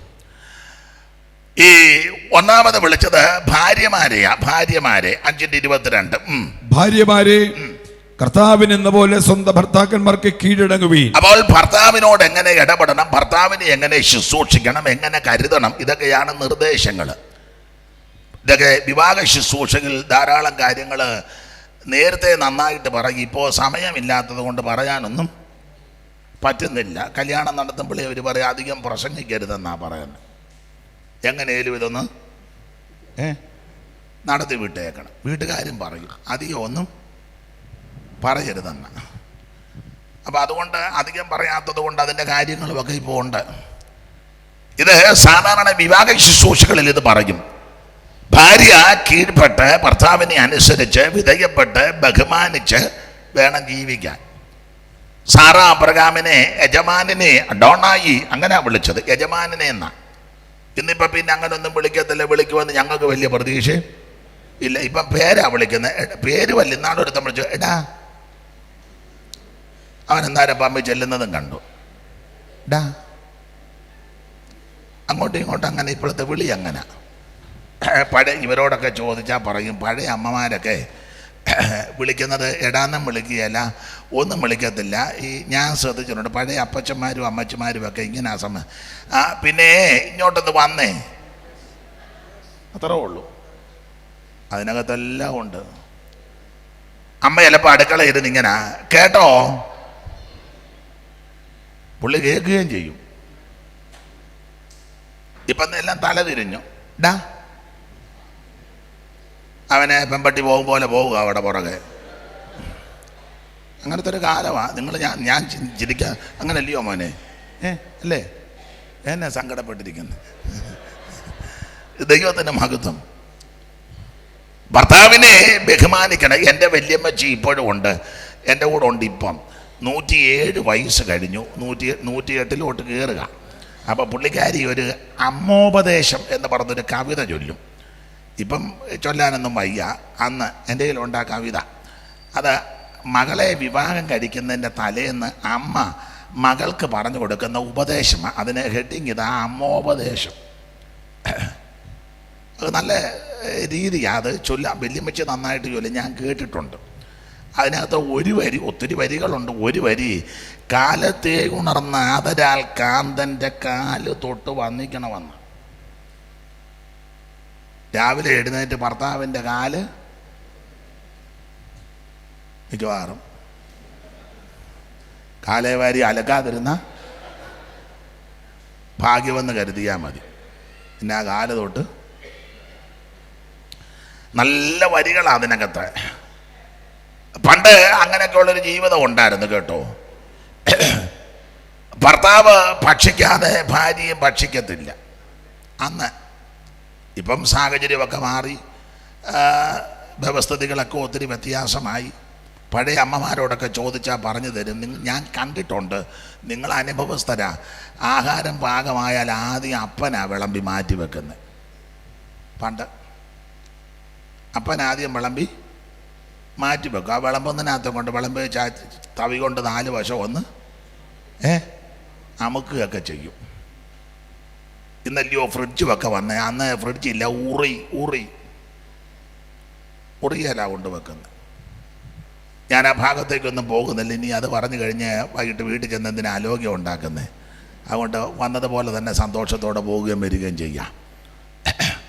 എന്നാൽ പണ്ട് കാലത്ത് അങ്ങനെ അപ്പൻ അല്ലെങ്കിൽ പിതാവ് ദൂരെ പോയി രാത്രി എത്ര ലേറ്റായിട്ട് വന്നാലും ചില അമ്മമാർ ഉറങ്ങത്തില്ല. ആ റാന്തല വിളക്കിൻ്റെ തിരിയെല്ലാം താഴ്ത്തി ഇങ്ങനെ നോക്കിയിരിക്കും. കാൽപ്പെരുമാറ്റം കേൾക്കുമ്പോൾ അമ്മയ്ക്കറിയാം അപ്പൻ വന്നെന്ന്. അമ്മ ചിലപ്പോൾ പെരയ്ക്കാത്തായിരിക്കും, പക്ഷേ കാൽപ്പെരുമാറ്റം കേൾക്കുമ്പം ചില അമ്മ പറയും, എടി കഥക് തുറക്ക, അച്ചായം വന്നു. അപ്പോൾ പിള്ളേർ ചോദിക്കാം, അമ്മ എങ്ങനെ അറിഞ്ഞ? പെരയ്ക്കാത്തിരുന്ന അമ്മ, നീ തുറക്ക, അച്ചായം വന്നു. അങ്ങനെ ഒക്കെ എനിക്കറിയാവിടി. ഇന്ന് അച്ചായം വന്ന് പെരയ്ക്ക് ചുറ്റും ബെല്ലടിച്ച് കിടക്കുക. കഥകയിലിടിക്കുന്നു, ജനലയിലിടിക്കുന്നു, പെരയ്ക്ക് ചുറ്റും. അവസാനം അച്ചായം തൈ കെട്ട് അവിടെ തന്നെ അങ്ങ് ഇരിക്കുക. പിന്നെ ആ പെരുമാറ്റം, അച്ചാൻ കാലെടുത്ത് തൊഴിച്ചാൽ പോലും, കഥകിനടുത്ത് തൊഴിച്ചാൽ പോലും. അയ്യോ, ഞാൻ തമാശ പറഞ്ഞതല്ല. ഇപ്പം പിന്നെ മൊബൈലൊക്കെ ആയതുകൊണ്ട് എല്ലാം മെസ്സേജ് വിടുക, അല്ലാതെ കാര്യമൊന്നുമില്ല. ആട്ടെ, നമുക്ക് ആ വിഷയം വിട്ടേക്കാം. അപ്പൊ ഭാര്യമാര് എങ്ങനെ ഭർത്താവിനോട് അനുവർത്തിക്കണം, ഇടപെടണം, ഇതൊക്കെയാ വളരെ പൗലോസ് കർക്കശമായി പറഞ്ഞത്. ഭാര്യമാര്, ഒന്നുകൂടെ വായിച്ചോ, 22. ഭാര്യമാരെ കർത്താവിനെന്ന പോലെ സ്വന്തം ഭർത്താക്കന്മാർക്ക് കീഴടങ്ങണം. പണ്ട് ഞങ്ങളുടെ ഒരു അപ്പച്ചൻ പറഞ്ഞ പോലെ കീഴടങ്ങിയില്ലെങ്കിലും അടങ്ങിയിരുന്നോണ്ടാ മതി. കീഴടക്കാനൊക്കെ നോക്കുന്ന ഇപ്പം പ്രശ്നമാണ്. സമത്വമല്ലേ, സമത്വം. ഇപ്പം 50% എല്ലാം കൂടുതലും ഫോട്ടോ അവരുടെയാ. ഇല്ലേ, കണ്ടില്ലേ? കൂടുതലും അതെ, എല്ലാവരും നിൽക്കുക. ഞാൻ എതിർക്കുന്നൊന്നുമില്ല. ഭർത്താവിനെയും പിള്ളേരെയും ശുശ്രൂഷിക്കേണ്ട പല ആൾക്കാരും അതിന് സമയം കണ്ടെത്തുന്നില്ല. എല്ലാവരും പോവുക. നമ്മളങ്ങനെ നിൽക്കുമ്പോൾ രാവിലെ അവർ മോളി എന്ത് ചെയ്യുക ബാബു, അവൾ ചായ ഇടുന്നു, നേരെ ഇങ്ങോട്ട് വരാൻ പറഞ്ഞു. കാരണം കൊണ്ടുപോകും. പിന്നെ പോകുന്ന മോളി ചായ ഇട്ടേച്ച് പിള്ളേർക്കും കൊടുത്തേക്കണം, പാത്രം കഴുകി വെച്ചേക്കണം. ഞാൻ ഗ്ലാസ് കഴുകി ഊപ്പാട് വരിക.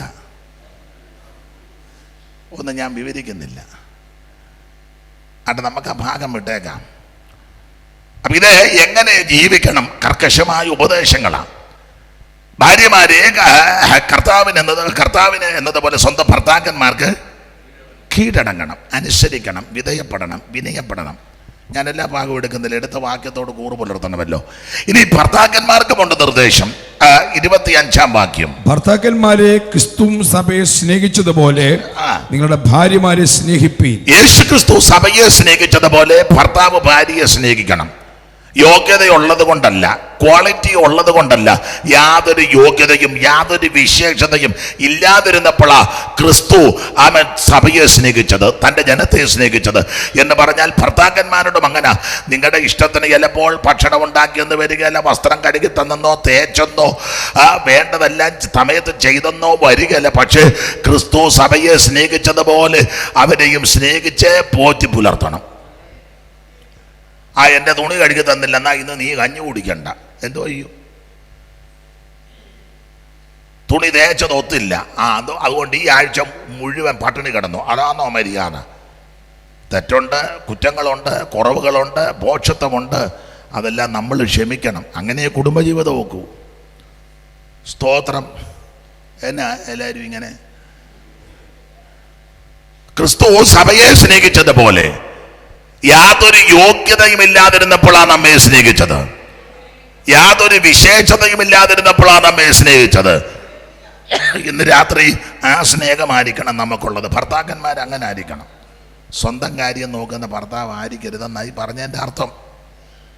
അവരെ സംരക്ഷിച്ച് പോറ്റി പുലർത്തി രക്ഷ ചെയ്ത് വേണ്ടതെല്ലാം ചെയ്തു കൊടുക്കണം. നമ്മുടെ കർത്തവ്യമാണ്, കടമയാത്. അതെ, എല്ലാ ഭാഗവും എടുക്കുന്നില്ല. ഇനി 6-ാം അധ്യായത്തിൻ്റെ 1. മക്കളെ നിങ്ങളുടെ അമ്മയപ്പന്മാരെ കർത്താവിൽ അനുസരിപ്പീൻ. മക്കളെ നിങ്ങളുടെ അമ്മയപ്പന്മാരെ കർത്താവിൽ അനുസരിപ്പീൻ. മക്കളോടുള്ള ഉപദേശമാണ്. അമ്മയപ്പന്മാരെ അനുസരിക്കണം. മാതാപിതാക്കളെ ബഹുമാനിക്കാത്ത, ആദരിക്കാത്ത, കരുതാത്തൊരു കാലത്തിലേക്ക്. എനിക്ക് ബഹുമാനപ്പെട്ട കർത്തദാസൻ മുമ്പേ പറഞ്ഞ ആ പ്രയോഗം വളരെ ഇഷ്ടപ്പെട്ടു. പിള്ളേരുണ്ടാകുക അങ്ങനെ വേണം. ചിലയിടത്ത് ഇഷ്ടം പോലെ പിള്ളേരുണ്ട്, അവസാനം അപ്പനെയും അമ്മയും നോക്കാൻ ആരുമില്ല. ഫോട്ടോയിലൊക്കെ എല്ലാവരും ഇങ്ങനെ നിൽക്കുന്ന കാണാം. ഞാൻ മിക്ക വീടുകളിലുമൊക്കെ ചെല്ലുമ്പോൾ തന്തയെ പിടിച്ച് നടുക്കിരുത്തി ഒരു ടൈയും കെട്ടി. അയാൾക്ക് ഇത് കെട്ടാനും എടുക്കാനും അറിയാമല്ല, എന്നാലും ഫോട്ടോയ്ക്ക് വേണ്ടി അയാൾ ഇങ്ങനെ കുരുക്ക് വീടുവെന്ന് ഓർത്തിരിക്കുക. അമ്മച്ചിയും പിടിച്ച് നടുക്കിരുത്തി, അള്ളയ്ക്കും വയ്യ, മക്കളെല്ലാം കൂടെ വന്ന് നിരന്നിരിക്കുക. പക്ഷേ അവസാന സമയത്ത് ഒരെണ്ണമില്ല. എത്ര എണ്ണത്തിന് എനിക്കറിയാം, ഒരെണ്ണമില്ല. ആ ഫോട്ടോയിലൊക്കെ ഇത് ചിരിച്ചിരിക്കുമ്പോൾ നമ്മളോർക്കും ഭയങ്കര ആത്മാർത്ഥതയാണ്. ഫോട്ടോയ്ക്ക് പോസ് ചെയ്തതല്ലാതെ ഒരു ആത്മാർത്ഥതയില്ല. എല്ലാവരുടെയും കാര്യമല്ല, എന്നാൽ സിംഹഭാഗം. എത്രയോ മാതാപിതാക്കളെ അനാഥശാലയിൽ കൊണ്ടാക്കുന്നു. എത്രയോ മാതാപിതാക്കളെ വഴിയിൽ ഉപേക്ഷിച്ചു പോകുന്നു. അടുത്ത കാലത്തും വായിച്ചല്ലേ അമ്മയെ ഒരുക്കി വെച്ച് പറഞ്ഞു ഗുരുവായൂരമ്പലത്തിൽ പോകാമെന്ന്. നാളെ ഓർത്തൻ്റെ ദൈവമേ, പ്രായമായ സമയത്തെങ്കിലും ഗുരുവായൂരപ്പനെ കാണാൻ ഒക്കെ ഒരു അമ്പലത്തിൽ കൊണ്ടിരുത്തിച്ച് അവർ അമ്മ എവിടെ ഇരിക്കും, ഞങ്ങൾ അപ്പറേ പോയി തൊഴുതേച്ച് വരാമെന്ന്. ഇന്ന് വരെ തൊഴുത് തീർന്നില്ല. ക്രിസ്ത്യാനി എന്ന് പേര് പറയുന്നവർ മോശമല്ല, അവരുടെ ഇടയിലാ കൂടുതൽ. എത്ര അനാഥശാലയാ ഇല്ലേ? എത്രയോ. എൻ്റെ അനുഭവത്തിൻ്റെ വെളിച്ചത്തിലും കൂടെ പറയാം, സ്വത്തും പണവും ഉള്ളവരാ കൂടുതലും അമ്മയപ്പന്മാരെ നോക്കാത്ത. അതെ, സ്വത്തും പണവും ഒക്കെ ഉള്ളവരാ കൂടുതലും മാതാപിതാക്കളെ ഉപേക്ഷിക്കുന്നത്, അന്വേഷിക്കാത്തത്. എങ്ങനെയും അത് തട്ടിയെടുക്കണം ചാകുന്നതിന് മുന്നേ. അങ്ങനെ എടുത്ത് എത്രയോ പേരുണ്ട്. കള്ളയൊപ്പിട്ട് കള്ളയാധാരം ഉണ്ടാക്കി അപ്പനും അമ്മയും ജീവിച്ചിരിക്കുമ്പോൾ അവർ ഇഷ്ടദാനം തന്നതാണെന്നും പറഞ്ഞ് ആധാരം അടിച്ചു മാറ്റി എത്ര എണ്ണം. പള്ളിയിൽ പോകുന്നതും പെന്തിക്കോസിൽ പോകുന്നതും സാൽവേഷൻ ആർമി പോകുന്നതും മാർത്തോമ, എത്ര എണ്ണം. ദൈവം ഒരിക്കൽ പിടിക്കും. നിനക്ക് നന്മയുണ്ടാകുവാൻ ഈ ഭൂമിയിൽ ദീർഘായുസ്സോടിരിപ്പാൻ അപ്പനെ അമ്മയും ബഹുമാനിക്കണം. മാതാപിതാക്കളെ വേദനിപ്പിക്കരുത്, മാതാപിതാക്കളെ ഉപദ്രവിക്കരുത്, മാതാപിതാക്കളെ കരയിപ്പിക്കരുത്. പ്രായമുള്ള അപ്പനും അമ്മയും വീട്ടിൽ കാണും, അവരെ ബഹുമാനിക്കണം. ചിലപ്പം പിടിവാശിയൊക്കെ കാണും, ഇല്ലെന്നൊന്നും ഞാൻ പറയുന്നില്ല. നിങ്ങളിപ്പോൾ പറയും പാഷക്ക് പറഞ്ഞു വെച്ച് പോയാൽ മതി, ഇത് തള്ളയാതാ സാധനമെന്നറിയാമോ? അതൊക്കെ നിങ്ങൾ ചിലപ്പോൾ ഞാൻ എതിർക്കുന്നില്ല. ഞങ്ങൾക്ക് ഒരു വല്യമ്മച്ചി ഉണ്ടായിരുന്നു. അപ്പോൾ എൻ്റെ വല്യമ്മച്ചി പറഞ്ഞ് കേട്ടിട്ടുണ്ട്, ഇച്ചിരി കടുംപിടുത്തവും ശുണ്ടിയൊക്കെ ഉണ്ട്. എന്നാലും എൻ്റെ വല്യമ്മച്ചി അതെല്ലാം സഹിക്ക് എതിർത്തൊന്നും പറയത്തില്ല, ഒന്നും എതിർത്ത് പറയത്തില്ല. അതുകൊണ്ടാണ് ഇപ്പം 107 വയസ്സായപ്പോഴും ഞങ്ങൾ മക്കളെല്ലാം മരിച്ചു, ഒരു മരുമകൾ മാത്രമേ ഉള്ളൂ. ബാക്കി കൊച്ചുമക്കളും കൊച്ചുമക്കളുടെ മരുമക്കളും അവരുടെ മക്കളുമൊക്കെ അമ്മച്ചിയെ ശുശ്രൂഷിക്കുന്നത്. എല്ലാവർക്കും വലിയ കാര്യമാണ്, വലിയ കാര്യമാണ്. ഇപ്പം ഇങ്ങോട്ട് പോകുന്നപ്പോൾ ഞാൻ ഇച്ചിരി പായസമൊക്കെ കൊടുത്തേച്ചാ പോകുന്നത്, കോരി കൊടുത്തേച്ചാ പോകുന്നത്. ഞാനേ ഉള്ളു അധികം നിന്ന് അവരെല്ലാവരും എപ്പോഴും വരികയും ശുശ്രൂഷിക്കുകയും. വലിയ കാര്യമാണ് വല്യമ്മച്ചി. എന്താണെന്ന് ചോദിച്ചാൽ വല്യമ്മച്ചി അങ്ങനെയാണ് ചെയ്തത്, വിതയ്ക്കുന്നതായി കൊയ്യുന്നത്. അപ്പോൾ പുള്ളിക്കാരുടെ അമ്മ മങ്കമ്പുകാരിയാണ്, ഇച്ചിരി ശുണ്ടിയും കടുംപിടുത്തമൊക്കെ ഉള്ളൊരമ്മയാണ്. അപ്പോൾ പറഞ്ഞു കേട്ടിട്ടുണ്ട്, ചില കാര്യം എനിക്കും അറിയാം.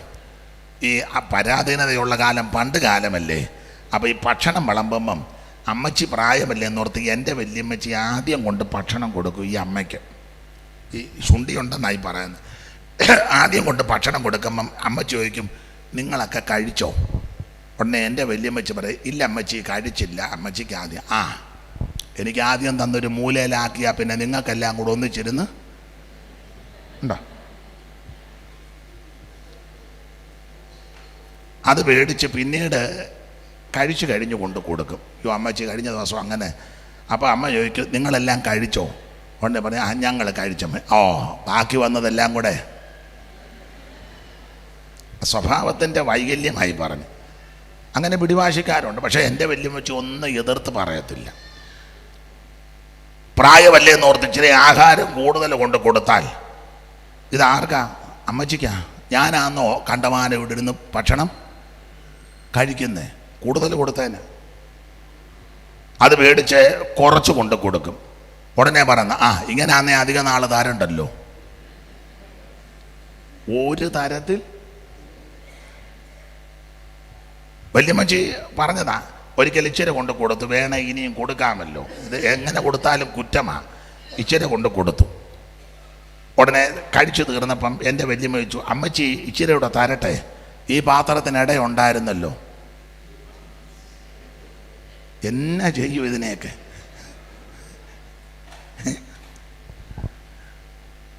ഇപ്പം ബിബിൻ പറയാം, ആ സ്വഭാവം തന്നെ എനിക്ക് വന്നു. അത് അവിടെ നിന്ന് പറഞ്ഞാൽ അതായിരിക്കും. എനിക്കറിയാം അത് പറയുമെന്ന്. അത് തന്നെ പുള്ളിക്ക് വന്നു. പക്ഷെ എൻ്റെ വല്യമ്മച്ചി അതെല്ലാം എതിർത്ത് പറയാതെ, ഓരോടക്കം പറയാതെ അതെല്ലാം വിനയമായിട്ട് ചെയ്യും. അത് ചെയ്തത് കൊണ്ടാണ് പുള്ളിക്കാരിക്ക് ഇപ്പോൾ അത് അനുഭവിക്കുന്നത്. വിതയ്ക്കുന്നതാ കൊയ്യുന്നത്. മാതാപിതാക്കളെ ശുശ്രൂഷിക്കണം, മാതാപിതാക്കളെ ബഹുമാനിക്കണം.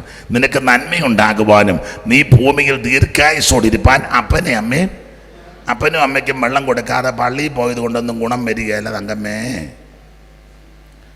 അപ്പനും അമ്മയ്ക്കും വെള്ളം കൊടുക്കാതെ ആമൻ സ്വതം മുമ്പേ പറഞ്ഞ പോലെ ABCD വായിച്ച് ഇങ്ങനെ എന്നാ പറഞ്ഞ എന്ത് ഗ്രാമർ. അപ്പനും അമ്മയ്ക്കും വെള്ളം കൊടുക്കാതെ നീ ABCD അടിച്ചാലൊന്നും അവസാനം ഇസഡായി പോവുകയുള്ളൂ. അപ്പനും അമ്മയ്ക്കും വെള്ളം കൊടുക്കാതെ പെന്തിക്കോസി വന്ന് തമ്പേർ മേടിച്ച് നല്ല അടിയടിച്ച് തമ്പേറിൻ്റെ ഒരു വശം പൊട്ടിയത് കൊണ്ടൊന്നും ഗുണമാകുകയില്ല. അപ്പനും അമ്മയ്ക്കും വെള്ളം കൊടുക്കാതെ 5:30 കുർബാനയ്ക്ക് തണുപ്പം പിടിച്ച് പമ്മി ആടെ മൂടെ പോന്നിട്ട് അവിടെ പോയി നിന്നിട്ടൊന്നും ഒരു കാര്യവും. അപ്പനെ അമ്മയെ അന്വേഷിക്കാതെ മലയ്ക്ക് പോയാൽ നിന്നെ കടുവ പിടിക്കും. എന്നെ തുറച്ചു നോക്കുന്നേ. അപ്പനെ അമ്മയെ അന്വേഷിക്കാതെ നീ മക്കയ്ക്ക് പോയത് കൊണ്ടും ഗുണം വരികയില്ല. തിരുവടുത്ത് പറയുന്നത്,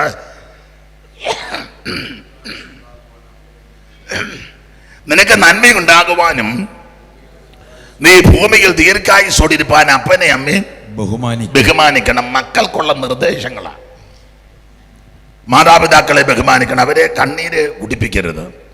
പ്രായമുള്ളവരാ, ചിലപ്പോൾ പഴയ ആൾക്കാരില്ലേ, അല്പം പിടിവാശിയും ഒക്കെ കാണും. അതൊക്കെ അങ്ങ് സഹിക്കണം. എൻ്റെ ഭാഷ ഇരുന്ന കാലത്തോളം ഇനി ഇരിക്കത്തില്ലല്ലോ. അങ്ങനെയും ഓർത്ത് ചെയ്യേ.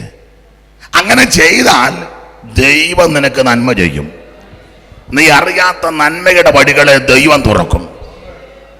അതാണ് മക്കൾക്കുള്ള ഉപദേശം. ഇനി 4-ാം വാക്യം വായിച്ചോ. 4-ാം വാക്യം. പിതാക്കന്മാരെ, നിങ്ങളുടെ മക്കളെ കോപിപ്പിക്കാതെ കർത്താവിന്റെ ബാലശിക്ഷയിലും പത്യോപദേശത്തിലും പോറ്റി വളർത്തുവിൻ. പിതാക്കന്മാരെ, നിങ്ങളുടെ മക്കളെ കോപിപ്പിക്കാതെ കർത്താവിന്റെ ബാലശിക്ഷയിലും പത്യോപദേശത്തിലും പോറ്റി വളർത്തുവിൻ. മാതാപിതാക്കളോടൊരു കാര്യം പറയാം. മക്കളൊക്കെ പ്രായമായി കഴിഞ്ഞാൽ കുറെയൊക്കെ, എൻ്റെ ഭാഷയാ, കുറെ ഒതുങ്ങണം. 65 കഴിഞ്ഞാലേ ആ പഴയ പിടിവാശിയും ഞാൻ ഒറ്റച്ചാട്ടത്തിന് പരിഹാരത്ത് പോയതാണെന്നൊന്നും പറഞ്ഞിരിക്കരുത്. ഞാൻ പഴയ ആളാണെന്നൊന്നും പറയരുത്. ഇപ്പം മനസ്സ് ചെല്ലുന്നിടത്ത് ശരീരം ചെല്ലത്തില്ല. അപ്പം തന്നെയല്ല, പ്രായമായി കഴിയുമ്പം ദൈവത്തെ ഭജിച്ചും ദൈവത്തെ ആരാധിച്ചും ഭക്തിയോടൊക്കെ ജീവിക്കണം. മക്കളുടെയും മരുമക്കളുടെയും കുറ്റം അന്യ വീട്ടിൽ ചെന്ന് പറയരുത്. സഭയിലും വന്ന് പറയരുത്. അയ്യായോടും പറയരുത്. ഉപദേശിമാരോടും ആരോടും പറയരുത്. ഇത് രാവിലെ ചില തള്ളമാരൊരു കൂടിൻ്റെ കുടുംബിക്കും പിടിച്ച് അങ്ങ് ഇറങ്ങും. മക്കളുടെയും മരുമക്കളുടെയും എല്ലാം കുറ്റമാണ്. അവരാ വെള്ളം തരേണ്ടത്. അതുകൊണ്ട് ചിലപ്പോൾ മക്കളല്ലേ, മാതാപിതാക്കളാ ക്ഷമിക്കേണ്ടത്. പിടിവാശിയൊന്നും പാടില്ല. അവരോട് സ്നേഹത്തിലും കരുണയിലും മരുമക്കളെ മരുമക്കളായിട്ട് കാണരുത്, മക്കളെ പോലെ ഇടപെടണം. ഒരു കുഴപ്പവും വരികയില്ല.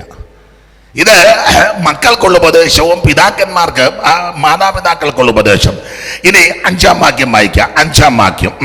ദാസന്മാരെ ജഡപ്രകാരം യജമാന്മാരായവരെ ക്രിസ്തുവിനെ പോലെ തന്നെ ഇനി ദാസന്മാർക്കുള്ള ഉപദേശം കൊടുക്കുക. ദാസന്മാർ എന്ന് പറഞ്ഞാൽ യജമാനന്മാരോട് നല്ല രീതിയിൽ ഇടപെടണം.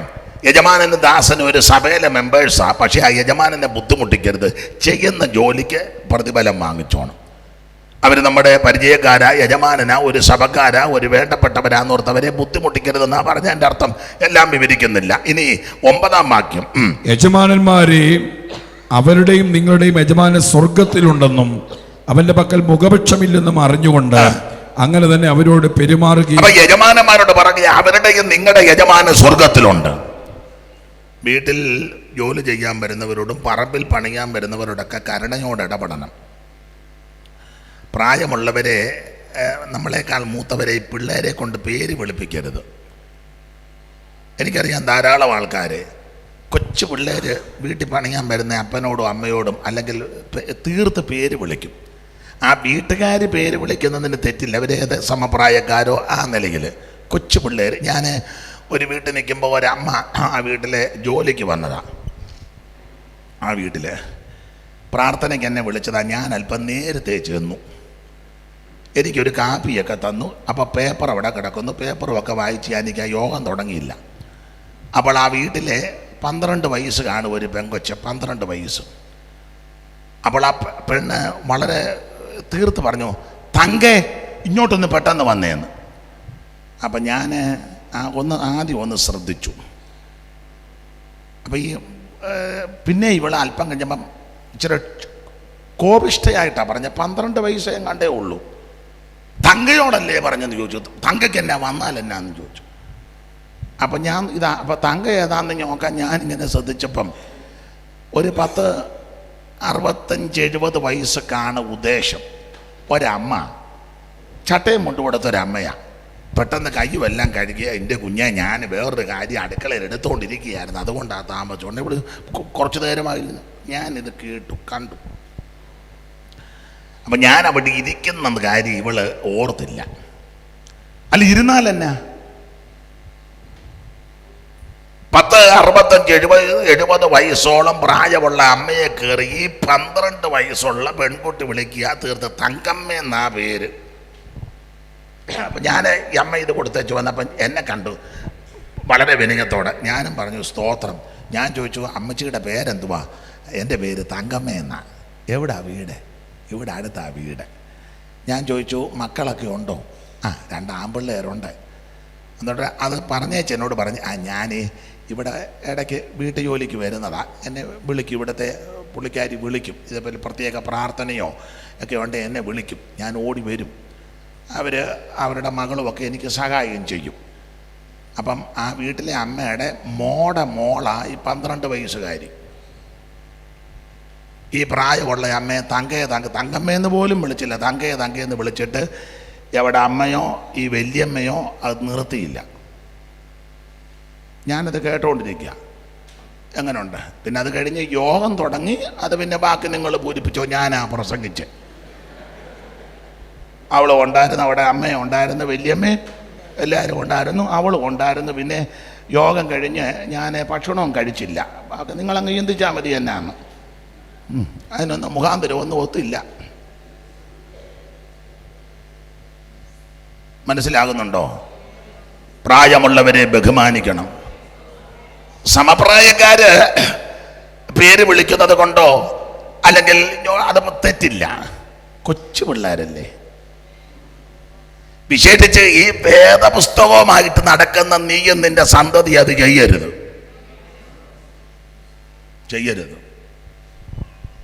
മറ്റുള്ളവരെ ബഹുമാനിക്കുകയും ആദരിക്കുകയും ചെയ്യണം. അടഭാഗം വിടുക. നിങ്ങൾക്കും അവർക്കും ഒരു യജമാനൻ സ്വർഗത്തിലുണ്ട്. ഇതെപ്പോഴും നമ്മെ ഭരിക്കണം.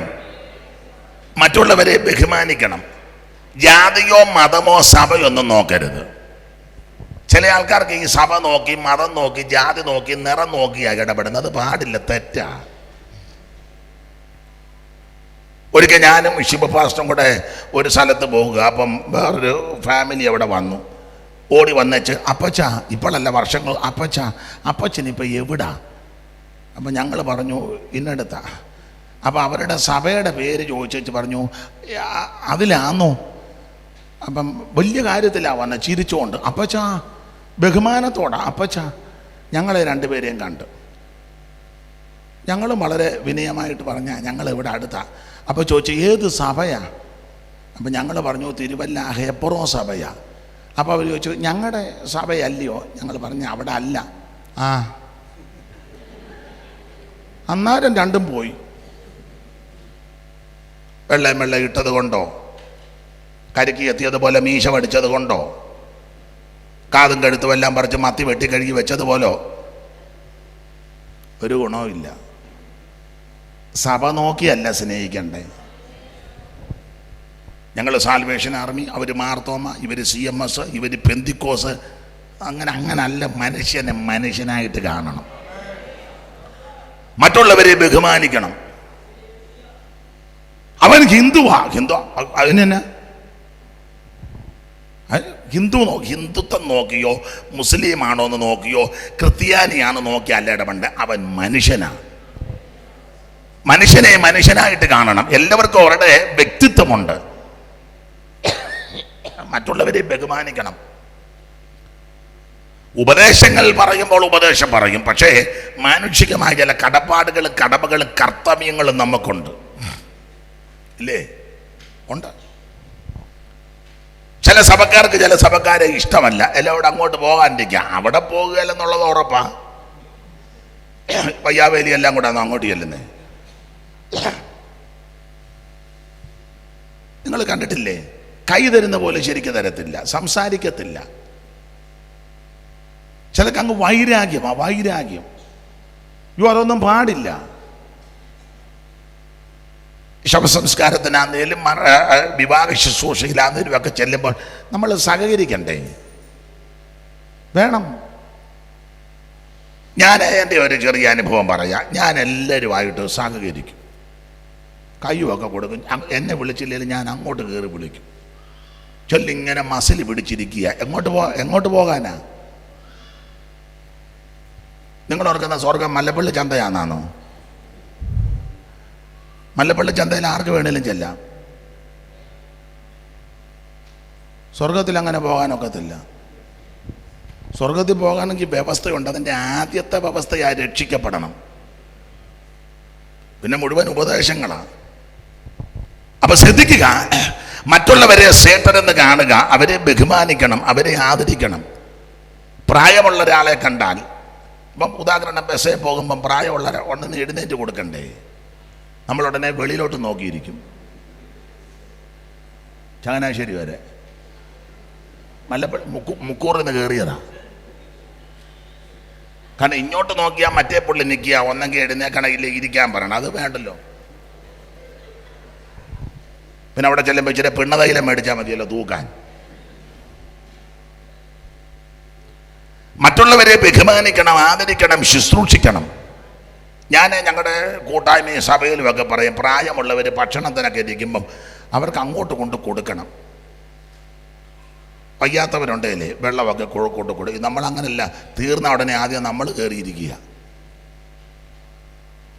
ഞാൻ സ്ഥലമൊന്നും പറയുന്നില്ല, അനുഭവത്തിൽ നിന്നാണ് ഇതൊക്കെ പലതും പറയുന്നത്. ഒരു പ്രത്യേക സംഘടനയുടെ ഒരു പ്രധാന യോഗത്തിന് ആ സംഘടനയുടെ ചുമതലപ്പെട്ടയാൾ എന്നോട് പറഞ്ഞു, അനീഷ് പാസ്റ്ററെ പ്രായമുള്ളവരെയൊക്കെ പരിചയമുണ്ടല്ലോ. ഞാൻ പറഞ്ഞ് പലരെയും പരിചയമുണ്ട്. നമ്മുടെ ഈ യോഗത്തിന് പ്രായമുള്ളവരെയെല്ലാം ഒന്ന് വിളിക്കുന്നുണ്ട്, 90 കഴിഞ്ഞവരെ. അപ്പം അനീഷ് പാസ്റ്റർ ഒരാളെ കൊണ്ടുവരണം. അപ്പം എനിക്ക് സന്തോഷം തോന്നി. ഞാൻ ഒരു അപ്പച്ചൻ്റെ അടുക്ക ചെന്നു. പേരും സ്ഥലമൊന്നും പറയുന്നില്ല, ഇതിനടുത്ത അപ്പച്ചനോട് പറഞ്ഞ, അച്ചായ ഇന്ന പോലൊരു യോഗമുണ്ട്, അച്ചായനും കൂടെ വരണമെന്ന് അദ്ദേഹം പറഞ്ഞിട്ടുണ്ട്. ആ വയ്യാത്ത മനുഷ്യന് അന്ന് 98 വയസ്സുണ്ട്. ഞാനും ആ വണ്ടി ഓടിച്ച സഹോദരനും കൂടെ കൈക്ക് പിടിച്ച് ഒരു തരത്തിൽ കയറ്റി ഈ സദസ്സിൽ കൊണ്ടുചെന്നു. അപ്പോൾ അവിടെ വേറെ 1-2 പേരെ ഇതുപോലെ പുള്ളി വരുത്തിയിട്ടുണ്ട്. അപ്പോൾ പുള്ളി വേറെ ഉദ്ദേശത്തോടാണ് ഇതൊക്കെ നടത്തുന്നത് പിന്നീട് മനസ്സിലായി. നടന്ന സംഭവമാണ്. അവസാനം യോഗമെല്ലാം കഴിഞ്ഞപ്പം വന്നവർക്കെല്ലാം ഭക്ഷണമുണ്ട്. അപ്പോൾ എനിക്ക് സീറ്റ് ഇട്ടിട്ടുണ്ട് പുള്ളിയുടെ അടുക്കൽ ഈ വിളിച്ച്. അപ്പോൾ എന്നോട് പറഞ്ഞു, അനീഷ് പാസ്റ്റർ വന്ന് ഇരിക്കേ, പോകണ്ടേ? ഞാൻ പറഞ്ഞു, ഇല്ലയോ, ഞാൻ കൊണ്ടുവന്ന അപ്പച്ചനെയും കൂടെ, അപ്പച്ചൻ അവിടെ എങ്ങാനും ഇരിക്കട്ടെന്ന് എന്നോട് പറഞ്ഞതാ. എങ്ങനുണ്ട് അപ്പച്ചൻ അവിടെ എങ്ങാനും? ഞാൻ അന്നേരം അത് നീ പഠിച്ച മാർഗം നിൻ്റെ മാർഗം, എൻ്റെ മാർഗം അതല്ലെന്ന് പറഞ്ഞു. അത് തൻ്റെ മാർഗമാണ്, തിന്നിച്ച് ഓടാന്ന് പറഞ്ഞു. ഞാൻ അവിടെ ചെന്ന് ഈ അച്ചായനെ ബാത്റൂമിൽ കൊണ്ടുപോയി അതിനുശേഷം വെള്ളമൊക്കെ എടുത്ത് കൊടുത്ത് കൈ കഴുകിപ്പിച്ച് പിടിച്ചു കൊണ്ടുവന്നിരുത്തി ഭക്ഷണമൊക്കെ ഞാൻ അടുത്തിരുന്നെല്ലാം കൊടുത്ത് അതിന് ശേഷമാണ് ഞാൻ ഭക്ഷിച്ചത്. ഇത് ഞാൻ വലിയ പുണ്യാളനാന്നല്ലേ പറഞ്ഞത്, ഇതൊക്കെ ചെയ്യണം. നമ്മൾ വിതച്ചാലേ കൊയ്യാൻ പറ്റൂ, മനസ്സിലായോ? മറ്റുള്ളവരെ ബഹുമാനിക്കുകയും ആദരിക്കുകയും കരുതുകയും ചെയ്യണം. ആട്ടെ, ആ ഭാഗമെല്ലാം വിടുക. എടുത്ത വാക്യത്തോട് കൂറ് പുലർത്തി 1-2 കാര്യം പറയാ. ഇനി 10-ാം വാക്യം വായിച്ചേ. ഒടുവിൽ കർത്താവിലും അവന്റെ അമിതബലത്തിലും ശക്തിപ്പെടണം എന്ന് പറഞ്ഞാൽ 5:22 ഭാര്യമാരെ വിളിച്ചു, 5:25 ഭർത്താക്കന്മാർ, 6:1 മക്കൾ, 6:4 പിതാക്കന്മാർ, 6:5 ദാസന്മാർ, 6:9 യജമാനന്മാർ. ഇവരെ എല്ലാം വിളിച്ചു 10-ാം വാക്യത്തിൽ പറയുക, ഒടുവിൽ കർത്താവിലും അമിതബലത്തിന് ശക്തിപ്പെടണം. ഞാൻ ഇങ്ങനെ പറയുന്നത്, കുടുംബജീവിതം ഭദ്രമാകണമെങ്കിൽ ഭാര്യയും ഭർത്താവും കർത്താവിൻ്റെ ആത്മാവിൽ ബലപ്പെടണം. നിന്റെ മക്കൾ നല്ല രീതിയിൽ നിന്നോട് ഇടപെടണമെങ്കിൽ മാതാപിതാക്കളെല്ലാം കർത്താവിൻ്റെ ആത്മാവിൽ ബലപ്പെടണം. മാതാപിതാക്കൾ നല്ല നിലയിൽ ഇടപെടണമെങ്കിൽ മക്കളെല്ലാവരും കർത്താവിൻ്റെ ആത്മാവിൽ ബലപ്പെടണം. ദാസനും യജമാനനും സഹവർത്തിത്വം പുലർത്തി ജീവിക്കണമെങ്കിൽ 2 കൂട്ടരും കർത്താവിൻ്റെ ആത്മാവിൽ ബലപ്പെടണം. പ്രിയരെ, ഈ അന്ത്യകാലത്ത് എനിക്ക് നിങ്ങൾക്കും ആവശ്യം ആത്മാവിൻ്റെ ബലമാണ്. കായബലമല്ല, പൊളിറ്റിക്കൽ ബലമല്ല, സമുദായത്തിൻ്റെ ബലമല്ല, സാമ്പത്തിക ഭദ്രതയല്ല. നമുക്ക് ആവശ്യം ആത്മബലമാണ്. കാശ് ഒരു പനിക്കില്ല. കാശ് ചിലരുടെ അടുക്കൽ ഇച്ചിരി കാശുണ്ട്, അതിൻ്റെ അഹങ്കാരമുണ്ട്, നല്ലൊരു പനിക്കില്ല. ഇപ്പം മുഴുവൻ ബിസിനസ്സാണല്ലോ. ഒരു മൂക്കടപ്പോ ജലദോഷമായിട്ട് അങ്ങോട്ട് ചെന്ന് ഉടനെ തന്നെ എന്തെല്ലാം പരിശോധനയാ, എത്ര കൂട്ടം കാര്യമാണ് പരിശോധിച്ച്. എൻ്റെ ഭാഷ പറഞ്ഞാൽ ഇച്ചിരി വെള്ളം തിളപ്പിച്ച് ഒരാവി പിടിച്ചാൽ തീരാനുള്ളതേ ഉള്ളൂ. വെള്ളം തിളപ്പിച്ചേ ഒരാവി പിടിച്ചാൽ തീരാനുള്ളതേ ഉള്ളൂ. നമ്മൾ അങ്ങോട്ട് ചെന്നേ ബ്ലഡ് പരിശോധിക്കണം, അതിന് തന്നെ പല വകുപ്പുകൾ, യൂറിൻ പരിശോധിക്കണം, കഫം, പിന്നെ അത് കുത്തിയെടുക്കുക, എന്തെല്ലാം സാധനങ്ങളാണ്. രാവിലെ വൈകിട്ടും 2 ആവി പിടിച്ചാൽ മതി, തീർന്നു. പക്ഷെ ഇത് ബിസിനസ്സാണ്. ചുമ്മാ എന്നാലും പറയും സ്കാൻ ചെയ്തേച്ച് വരാൻ. ഒരുത്തൻ പറഞ്ഞ് ഞാൻ ഡ്രൈവറാ പുള്ളിയുടെ കൂടെ വന്ന്. ഓ ആന്നോ? ഡ്രൈവറെ പോലും വിടുകയില്ല. ഇത് മുഴുവൻ ബിസിനസ്സാണ്, ബിസിനസ്. അപ്പൊ ശ്രദ്ധിക്കേണ്ട കാര്യം, ഈ കയ്യിലിരിക്കുന്ന കാശ് ഒരു നല്ല പനിക്കില്ല, അതുകൊണ്ട് ഞെളിയരുത്. നിന്റെ കായബലം ഒരു ചെറിയ നിന്റെ വയറ്റിനകത്ത് ഇരിക്കുന്ന പുഴു ഇളകിയാൽ മതി, തീരാനുള്ളതേ ഉള്ളൂ. നമ്മുടെ ആ നിപ്പും പാപവും നോട്ടോ ഇരിപ്പും ഒക്കെ കണ്ടാൽ നമ്മൾ ചെല്ലുപടത്തില്ലേ, അവൻ 10 ഇഷ്ടിക ഒറ്റ വെട്ടിന് ജൂഡോ. പണ്ടൊരു ജൂഡോ പ്രശ്നം വന്നപ്പോൾ കട്ടിലിനടിയിൽ കയറി. കൈക്ക് അസ്ഥിബലമുള്ള ആമ്പിള്ളേർ വന്നപ്പം ജൂഡോ. കായബലം ഒന്നും നടക്കുകയല്ല. ഏത് മനുഷ്യനും ഉറച്ചു നിന്നാൽ ഒരു ശ്വാസമാണ്. ഇന്ന് രാത്രി എന്നെ കേൾക്കുന്ന സകല ആൾക്കാരോടും പറയാ, നിന്റെ പണം രക്ഷപ്പെടുത്തത്തില്ല. നിങ്ങൾ കേട്ടിട്ടുണ്ടായിരിക്കും, പഴയ ആൾക്കാർക്കറിയാം, കായൽ രാജാവാ മുരിക്കൻ, 3 കായൽ സ്വന്തം. പറഞ്ഞിട്ട് കാര്യം വല്ലതും ഉണ്ടോ? ഗൗരിയമ്മയുടെ കാലത്ത് ആ ഭൂപരിഷ്കരണ നിയമമൊക്കെ കൊണ്ടുവന്നതെല്ലാം മിച്ചഭൂമിയായിട്ട് കൊടുത്തു.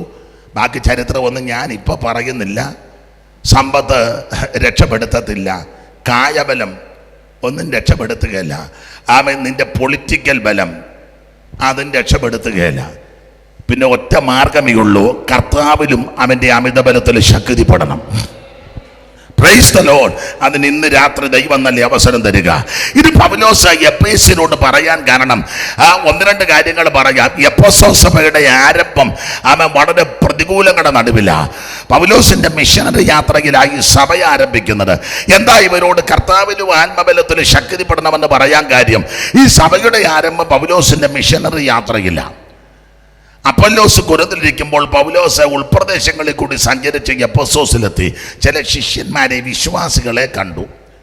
അവരോട് ചോദിച്ചു, നിങ്ങൾ വിശ്വസിച്ചിട്ട് പരിശുദ്ധാത്മാവിനെ പ്രാപിച്ചോ?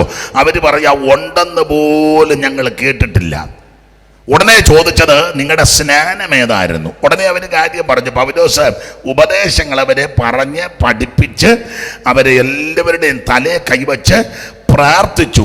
അവരെ പരിശുദ്ധാത്മാവിൽ നിറഞ്ഞ് അന്യഭാഷ പറഞ്ഞ് പ്രവചിച്ചു. എല്ലാവരും കൂടെ, പുരുഷന്മാരെല്ലാം കൂടെ ഒരു 12ഓളം പേര്. അങ്ങനെയാണ് സഭ തുടങ്ങുന്നത്. ഈ സഭ പൗലോസിനാൽ സ്ഥാപിതമായ സഭയാണ്. ഈ സഭയോടാ പറയുന്നത്, കർത്താവിലും അമിതബലത്തിലും ശക്തിപ്പെടണം. ഞാൻ മുമ്പേ ഒരു കാര്യം ഓർപ്പിച്ചു. ഏതാ സഭ? രക്ഷിക്കപ്പെട്ടവരുടെ കൂട്ടം.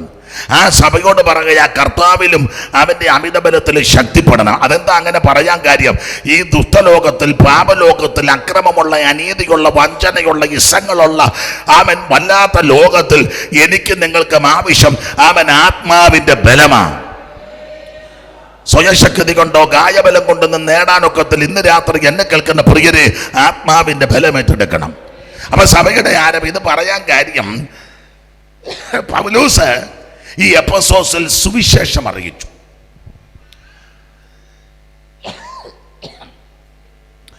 3 വർഷം പൗലോസ് അവിടെ ശുശ്രൂഷ ചെയ്തു, സുവിശേഷം അറിയിച്ചു. ആ 3 വർഷത്തിൽ 2 വർഷം ബൈബിൾ ക്ലാസ് എടുത്തു. 1 വർഷം എല്ലാവരോടും പൗലോസ് നന്നായിട്ട് സുവിശേഷം അറിയിച്ചു. ഇടയ്ക്ക് കയറി പറയാം, എന്താ ഈ സുവിശേഷം? സുവിശേഷം എന്ന് പറഞ്ഞാൽ മതം മാറ്റുന്നതോ, സഭ മാറ്റുന്നതോ, സംഘടന മാറ്റുന്നതോ, ആൾക്കാരുടെ സൗകര്യം കെടുത്തുന്നതോ, നാട്ടുകാർക്ക് ഉപദ്രവം ഉണ്ടാക്കുന്നതോ, റോഡ് ബ്ലോക്ക് ചെയ്യുന്നതോ, വണ്ടി തിരിച്ചു വിടുന്നതോ, തിരിച്ച് അങ്ങനെയൊക്കെയുള്ള ആൾക്കാരുണ്ട്. വിടിയിപ്പിക്കുന്നതോ, അലോഗ്യമുണ്ടാക്കുന്നതോ, അപരൻ്റെ തലയെടുക്കുന്നതോ, അടിപിടി ഉണ്ടാക്കുന്നതോ, പോലീസ് കേസ് ഇതൊന്നുമല്ല സുവിശേഷം. സുവിശേഷം ഒരു വ്യക്തിയാ, അത് മറ്റാരുമല്ല, നസറായനാകുന്ന യേശു ക്രിസ്തു. പൗലോസ് വളരെ സ്പഷ്ടമായിട്ട് പറഞ്ഞു, എന്താണ് സുവിശേഷം? ദാവീദിന്റെ സന്തതിയായി ജനിച്ച് മരിച്ച് ഉയർത്തെഴുന്നേറ്റ യേശു ക്രിസ്തുവിനെ ഓർത്തുകൊള്ളുക, അതാകുന്ന സുവിശേഷം. ഇന്ന് രാത്രി എന്നെ കേൾക്കുന്ന പ്രിയരെ, സുവിശേഷം എന്ന് പറഞ്ഞാൽ സഭയല്ല, സംഘടനയല്ല, ഈ കാണുന്ന കോലാഹലം ഒന്നുമല്ല. സുവിശേഷം എന്ന് പറഞ്ഞാൽ നസറയനാകുന്ന യേശു, മനുഷ്യവർഗത്തിന്റെ പാപത്തിന്റെ പരിഹാരത്തിന് സ്വർഗ മഹിമകൾ വെടിഞ്ഞ് ഈ താണലോകത്തിലേക്ക് അവതരിച്ച നസറായനാകുന്ന യേശു ക്രിസ്തു. യേശു ക്രിസ്തു ഒരു വിഭാഗത്തിന്റെ, സഭയുടെ, സംഘടനയുടെ, മതത്തിന്റെ ദൈവമല്ല, അവിടുന്ന് മുഴു ലോകത്തിന്റെ ദൈവമാ. ഏത് മതത്തിലും, കുടുംബത്തിലും, കുലത്തിലും, നിറത്തിലും, നിലവാരത്തിൽപ്പെട്ടവർക്കും യേശുവിനെ അറിയുവാനും, ആരാധിക്കുവാനും, അംഗീകരിക്കാനും, സ്നേഹിപ്പാനും, സേവിപ്പാനും, അനുഗമിക്കുവാനും, അനുധാപനം ചെയ്യുവാനിടയാകും യേശു ക്രിസ്തു മുഴു ലോകത്തിന്റെയും ദൈവമാ. അതാണ് സുവിശേഷം. അപ്പൊ സുവിശേഷം എന്ന് പറഞ്ഞാൽ യേശു ക്രിസ്തു. എന്തിനാ സുവിശേഷം? ഞാൻ എല്ലായിടത്തും പറയുന്ന കാര്യമാണ്. എന്തിനാ സുവിശേഷം? സകല മനുഷ്യനും രക്ഷപ്പെടാൻ. നമുക്ക് സമയം എന്തുവായി? എപ്പോഴാണ് നിർത്തണ്ടേ? സ്റ്റാലിയെ എന്ത്? സ്റ്റാലിയും പോയോ? എന്ത് യോടി? എപ്പം നിർത്തണം? ഇപ്പം നിർത്തണോ? ഇച്ചിരൂടെ കഴിഞ്ഞ് നിർത്തണോ? അതോ നിർത്തണ്ടായോ? ഇച്ചിരൂടെ കഴിഞ്ഞ്. ഇപ്പം എന്തുവായി? 9:15, 9:30 ആകുമ്പോൾ നിർത്തട്ടെ. എന്താ?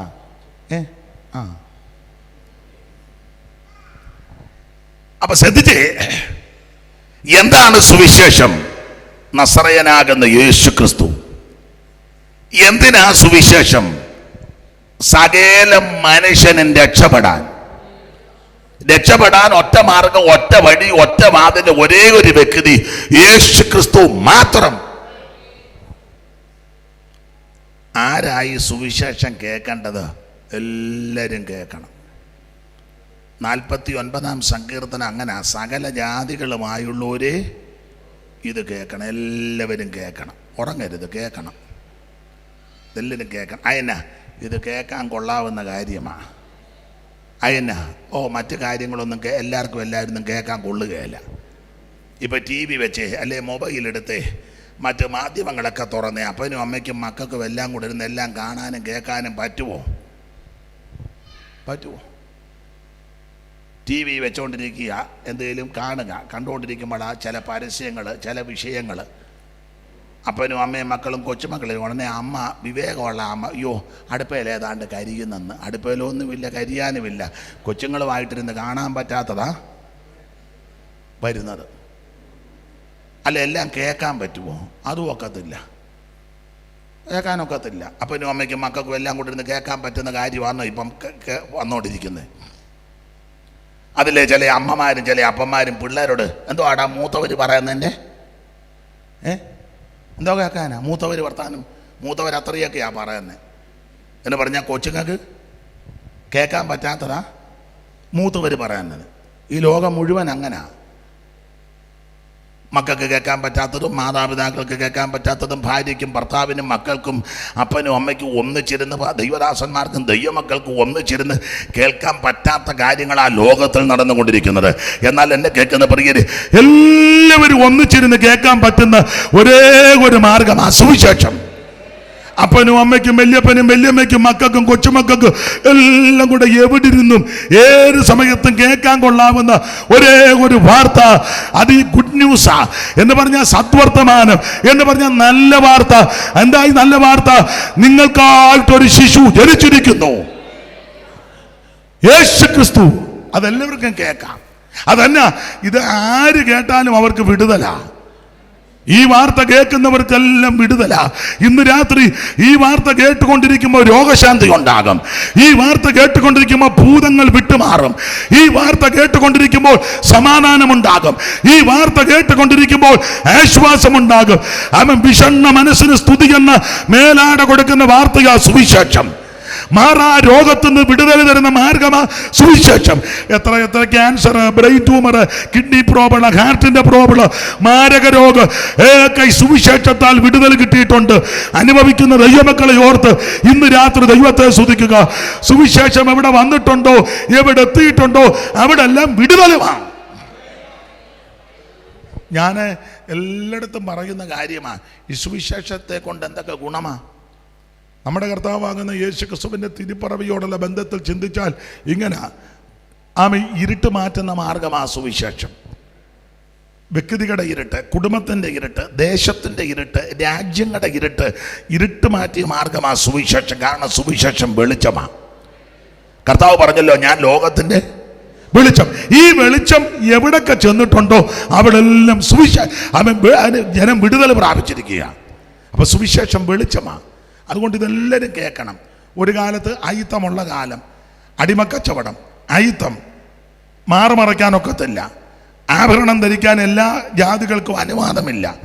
വഴിയെ കൂടെ എല്ലാവർക്കും നടക്കാനൊക്കത്തില്ല. പട്ടിക്കും പന്നിക്കും പൂച്ചയ്ക്കും കോഴിക്കും ഒക്കെ നടക്കാം, മനുഷ്യന് നടക്കാനൊക്കത്തില്ല. എന്തിനു ദൂരോട്ട് ഈ മല്ലപ്പള്ളിയിലുണ്ടായിരുന്നല്ലോ വെട്ടുകണ്ടം, ആൾക്കാരെ വെട്ടിക്കൊല്ലുന്ന സ്ഥലം. പ്രധാനമായ 2 അടിമച്ചന്തകളാണ്, ഒന്ന് ചങ്ങനാശ്ശേരി, ഒന്ന് മല്ലപ്പള്ളി. അപ്പനെ അമ്മയും മക്കളെ നിർത്തി ആ വില പറയുന്നത്. ഇഷ്ടപ്പെട്ടവരെ മേടിച്ചുകൊണ്ട് പോകും. എതിർക്കാനോ ഉടക്കാനോ ഒന്നും ഒക്കത്തില്ല. റോഡിൽ കൂടെ നടക്കാനൊക്കത്തില്ല. പള്ളിക്കൂടത്തിൽ കയറ്റത്തില്ല. വിദ്യ അഭ്യസിക്കുവാൻ അനുവദിക്കത്തില്ല.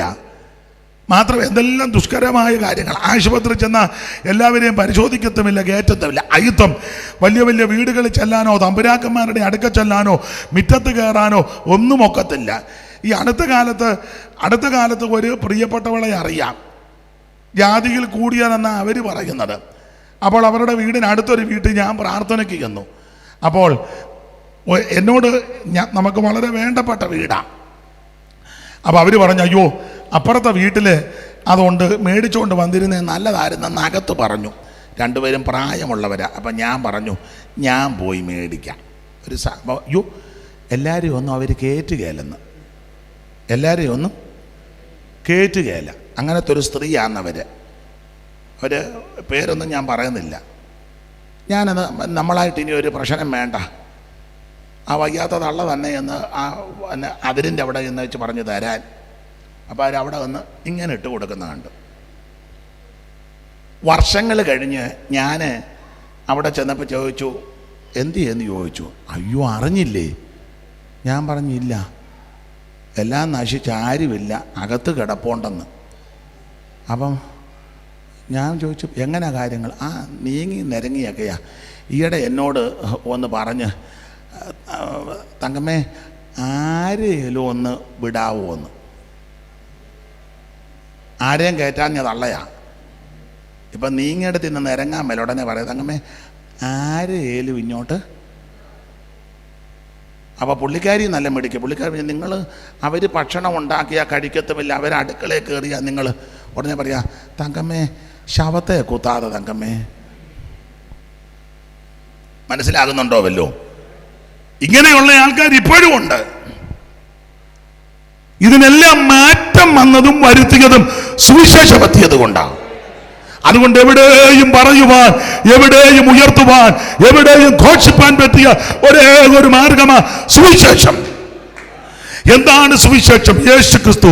എന്തിനാ സുവിശേഷം? സകല മനുഷ്യനും രക്ഷപ്പെടാൻ. ആരാ കേൾക്കേണ്ടത്? സകല ജാതികളും ഇത് കേൾക്കണം. സുവിശേഷം കേട്ടാൽ എന്തൊക്കെ നടക്കും? വാക്യങ്ങളൊക്കെ എടുത്ത് വായിപ്പിക്കണം. ഇന്ന് അതിന് അധികം തുനിയുന്നില്ല, കാരണം നിങ്ങളെ ഇത് പഠിപ്പിക്കേണ്ട, നിങ്ങൾക്ക് ഇതൊക്കെ നന്നായിട്ടറിയാം.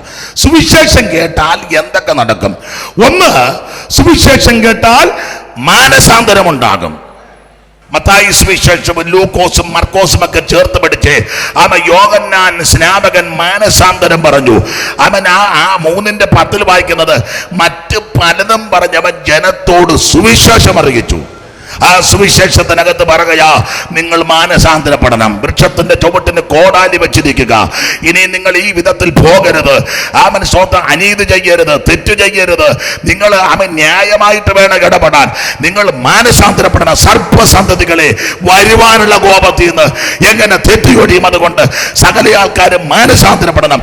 സുവിശേഷം കേട്ടാൽ ഒന്ന് മാനസാന്തരം ഉണ്ടാകും. 2, സുവിശേഷം കേട്ടാൽ എടുത്ത് വായിപ്പിക്കുന്നില്ല, എടുത്ത് വായിക്കേണ്ടതാ. സുവിശേഷം കേട്ടാൽ എന്ത്? അവൻ പെന്തിക്കോസ് നാൾ വന്നപ്പോൾ മാളിക മുറിയിൽ കൂടി ആത്മാവ് എല്ലാവരുടെ മേൽ വന്നു, ഓരോരുത്തരുടെ മേൽ പതിഞ്ഞു. ആത്മാവ് ഉച്ചരിപ്പാൻ നൽകിയത് പോലെ അന്യഭാഷ പറഞ്ഞു. അവിടെ കൂടിയവരെല്ലാം കൂടെ പറഞ്ഞു, ലഹരി പിടിച്ചിരിക്കുക. അപ്പോൾ പത്രോസ് എഴുന്നേറ്റ് നിന്നു. അവൻ, സഹോദരന്മാരെ, നിങ്ങൾക്കറിയാമല്ലോ, പകൽ ഈ സമയമായതേ ഉള്ളൂ. ഇവർ ലഹരി പിടിച്ചവരല്ല. ഇത് യോവേൽ പ്രവാചകൻ പറഞ്ഞ കാര്യം അവൻ നിറവേറിയതാ. അന്ത്യകാലത്ത് സകല ജഡത്തിന്മേൽ എൻ്റെ ആത്മാവിനെ പകരും. എന്നിട്ട് പത്രോസ് നസറയനാകുന്ന യേശുവിനെ പറ്റി നന്നായിട്ട് അങ്ങോട്ട് വിസ്തരിച്ചു. യേശുവിനെ പറ്റി പത്രോസ് വിസ്തരിച്ചു.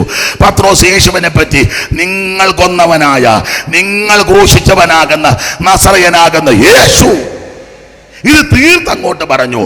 38 മുതലൊക്കെ വായിച്ചാൽ ഇത് കേട്ടപ്പോൾ അവർക്ക് കുത്തുകൊണ്ടു. കുത്തുകൊണ്ടിട്ട് ചോദിക്കുക, രക്ഷപ്പെടാൻ ഞങ്ങൾ എന്തോ ചെയ്യണം? അന്നേരം പത്രോസ് തീർത്ത് പറഞ്ഞു, നിങ്ങൾ യേശു ക്രിസ്തുവിന്റെ നാമത്തിൽ സ്നാനമേറ്റ് അപ്പം തുറക്കി കൂട്ടായ്മ ആചരിച്ച് പ്രാർത്ഥന കഴിച്ച് അവൻ സഭയോട് ചേരണം. അങ്ങനെയെങ്കിൽ നിങ്ങൾക്ക് നിത്യതയിലെത്താം. അപ്പൊ ഒന്ന്, സുവിശേഷം കേട്ടാൽ മാനസാന്തരം എന്ന് പറഞ്ഞ പാപങ്ങൾ ഏറ്റുപറഞ്ഞ് ഉപേക്ഷിച്ച് യേശുവിനെ രക്ഷിതാവായി സ്വീകരിക്കും. 2, ശരിയായ സുവിശേഷം കേട്ടാൽ നിങ്ങൾ സ്നാനപ്പെടും. 3, സുവിശേഷം കേട്ടാൽ എന്ത് സംഭവിക്കും? കൊർന്നല്യോസിന്റെ വീട്ടിൽ പത്രോസ് വന്നു. പത്രോസിനെ ഒന്നും കേറ്റാത്ത ആൾക്കാർ, പത്രോസ് ഒന്നും ഇവിടെ പോകാത്ത ആൾക്കാർ, അയിത്തം പ്രാർത്ഥിക്കുന്നവർക്കും ഉണ്ട് ചിലർക്ക്. കൊർന്നല്യോസ് ജാതീയനാ. പുള്ളി ഒരു സ്വപ്നം കണ്ടു, ദർശനം കണ്ടു. പത്രോസിനും ദർശനം കൊടുത്തു. പത്രോസിന് കൊടുത്തൊരു ഒരു തുപ്പട്ടി. പണ്ടൊരാൾ വായിച്ചു, പത്രോസ് തേപ്പുപട്ടി കണ്ടെന്ന്. തേപ്പട്ടിയാന്നോടാന്ന് ചോദിച്ചാൽ പറഞ്ഞു തീപ്പട്ടിയാന്ന്. അങ്ങ് തെറ്റിപ്പോവുക പുള്ളിക്ക്. ഇത് തേപ്പുപട്ടിയല്ല, തീപ്പട്ടിയല്ല, ശവപ്പട്ടിയല്ല, തുപ്പട്ടി. എന്തിനാ ഇത്? സകല ജാതികൾ, സകല മൃഗജാതികളും അതിനകത്തുണ്ട് എന്ന് പറഞ്ഞാൽ ഇതിനെല്ലാം കൂടെ അറുത്ത് തിന്നാനല്ല പറഞ്ഞതിൻ്റെ അർത്ഥം. നീ അറക്കപ്പെട്ടവനെന്നും വെറുക്കപ്പെട്ടവനെന്നും കൊള്ളുകയിലെന്ന് പറഞ്ഞവന്റെ അടുക്ക ഞാൻ നിന്നെ അയക്കുക. നമ്മൾ കൊള്ളുകയിലാന്ന് പറയുന്നവരെ ദൈവത്തിന് പ്രിയമാ, നമ്മൾ ഇഷ്ടപ്പെടാത്തവരെ ദൈവത്തിന് പ്രിയമാ. അതുകൊണ്ട് പത്രോസ് ഈ ദർശനം കണ്ടപ്പോൾ കൊർന്നല്യോസ് വിട്ട ആള് വന്ന് എല്ലാം വിവരിക്കുന്നില്ല, നിങ്ങൾക്കറിയാം. അവരുടെ കൂടെ പോയി കൊർന്നല്യോസുമൊക്കെ പറഞ്ഞ നീ വന്നത് ഉപകാരമായി. പത്രോസ് അവിടെ സുവിശേഷം പറഞ്ഞു, നന്നായിട്ട് സുവിശേഷം പറഞ്ഞു. അങ്ങനെ സുവിശേഷം പറഞ്ഞപ്പോൾ എന്ത് സംഭവിച്ചു? എടുത്ത് വായിപ്പിക്കുന്നില്ല. 10:38, 44 വായിക്കുമ്പോൾ പത്രോസ് ഈ വാക്കുകൾ പറഞ്ഞപ്പോൾ ദൈവത്തിന്റെ പരിശുദ്ധാത്മാവ് അവരുടെ മേൽ വന്നു. അവർ അന്യഭാഷകളിൽ സംസാരിച്ച് ദൈവത്തെ മഹത്വപ്പെടുത്തി. ശരിക്കും സുവിശേഷം കേട്ടാൽ അഭിഷേകം പ്രാപിക്കും. ഇന്ന് രാത്രി ആ സുവിശേഷമായി ഇവിടെ പറഞ്ഞ് ഇഷ്ടമുണ്ട് അംഗീകരിച്ചാൽ മതി, ഇഷ്ടമുണ്ട് യോജിച്ചാൽ മതി, ഇഷ്ടമുണ്ട് ആമേ സ്തോത്രം പറഞ്ഞാൽ മതി. ഇതാരെയും പ്രീതിപ്പെടുത്താനല്ല, ഇത് സ്വർഗത്തിലെ ശബ്ദമാ.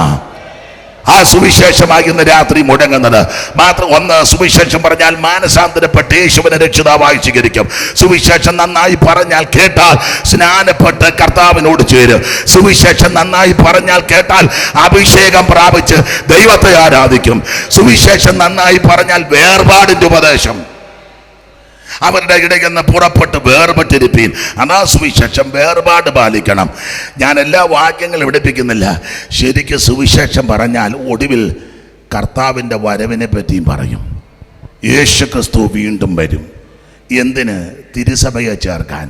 തനിക്കായി കാത്തു നിൽക്കുന്ന വിശുദ്ധന്മാരുടെ രക്ഷയ്ക്ക് അവിടുന്ന് പാപം കൂടാതെ രണ്ടാമത് പ്രത്യക്ഷപ്പെടും. ഇന്ന് രാത്രി ആ സുവിശേഷം ഇവിടെ മുടങ്ങുക. ഈ സുവിശേഷമായി എഫെസോസിൽ പൗലോസ് പറഞ്ഞത്. അങ്ങനെ പറഞ്ഞപ്പോൾ ഇത് പറയാൻ കാരണം എഫെസോസ് മന്ത്രവാദികളുടെ ഈറ്റില്ലമാ. മന്ത്രവാദികൾ ഉണ്ടെന്ന് പറഞ്ഞ് സുവിശേഷം നിർത്തിയില്ല. മന്ത്രവാദികളുടെ ഈറ്റില്ലത്തിൽ പോയി സുവിശേഷം പറഞ്ഞു. സംഭവിച്ചത് എന്നാണെന്നറിയാമോ? മന്ത്രവാദികൾ മാനസാന്തരപ്പെട്ട് യേശുവിനെ സേവിക്കാൻ തുടങ്ങി. ആപചാരമോ ക്ഷുദ്രപ്രയോഗമോ മന്ത്രവാദമോ നിന്നെ ഒന്നും ചെയ്യത്തില്ല. മാത്രമാണോ എഫെസോസ് അർത്തമീസ് ദേവിയുടെ വ്യാപാര ശക്തിയുള്ള സ്ഥലമാണ്. മാത്രമല്ല അവൻ സ്തോത്രം ദെമേത്രിയോസിന്റെ നേതൃത്വത്തിൽ വിഗ്രഹങ്ങളെ തീർക്കുന്ന ഒരു ഗ്രൂപ്പ് അവിടെ ഉണ്ട്. ഇങ്ങനെയൊക്കെയുള്ള വല്ലാത്ത അന്തരീക്ഷത്തിൽ പൗലോസ് സഭ തുടങ്ങി.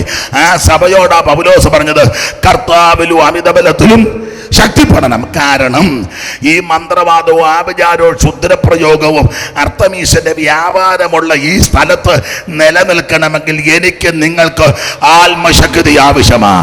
ഇന്ന് രാത്രി ദൈവത്തോട് പ്രാർത്ഥിക്ക്, കർത്താവേ അവിടുത്തെ ആത്മാവിന്റെ ശക്തിയാൽ എന്നെ ബലപ്പെടുത്തണം, അവിടുത്തെ ആത്മാവിനാൽ എന്നെ നിറയ്ക്കണം, സത്യസുവിശേഷത്തിന് സാക്ഷ്യം വഹിപ്പാൻ എനിക്ക് കൃപ നൽകണം. ഇന്ന് രാത്രി എല്ലാവരും പ്രാർത്ഥിച്ചാട്ടെ. ഞാൻ എൻ്റെ വാക്കുകൾ നിർത്തുകയാണ്. ഒടുവിൽ കർത്താവിലും അവന്റെ അമിതബലത്തിന് ശക്തിപ്പെടുന്ന സമയമായല്ലോ. എല്ലാവരും അല്പസമയം ദൈവത്തെ സ്തുതിച്ചാട്ടെ. ആരും അവനമായിരിക്കാതെ ദൈവത്തിന് മഹത്വം കൊടുക്കുക. യേശു ക്രിസ്തുവിനെ രക്ഷിതാവായി സ്വീകരിപ്പാൻ, യേശു ക്രിസ്തുവിന് ഹൃദയം കൊടുക്കുവാൻ ഇന്ന് രാത്രി എന്റെയും നിന്റെയും പാപത്തിന് വേണ്ടി ഒരുവൻ മരിച്ചു. അവിടുത്തെ തിരുരക്തം നമുക്ക് വേണ്ടി ഒടുക്കി തന്നു.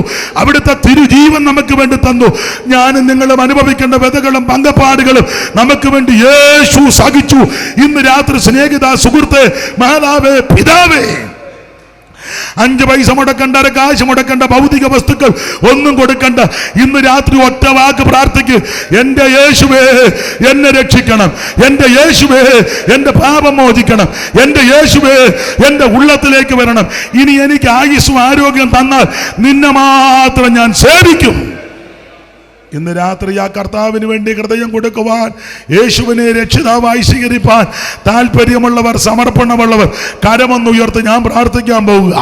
ഇനി ആമൻ ആയുസ് മുഴുവൻ യേശുവിനെ സേവിക്കുവാൻ, കർത്താവേ എൻ്റെ ഉള്ളത്തിൽ വരണം, യാമ എന്നെ രക്ഷിക്കണം, ഇന്ന് രാത്രി എൻ്റെ പാപത്തെ മോചിച്ച് എന്നെ അവിടുത്തെ മകനാക്കി മകളാക്കി തീർക്കണമെന്ന് താല്പര്യമുള്ളവർ, സമർപ്പണമുള്ളവർ ആ കരമൊന്നുയർത്ത് ഞാൻ നിങ്ങൾക്ക് വേണ്ടി പ്രാർത്ഥിക്കാൻ പോകുക.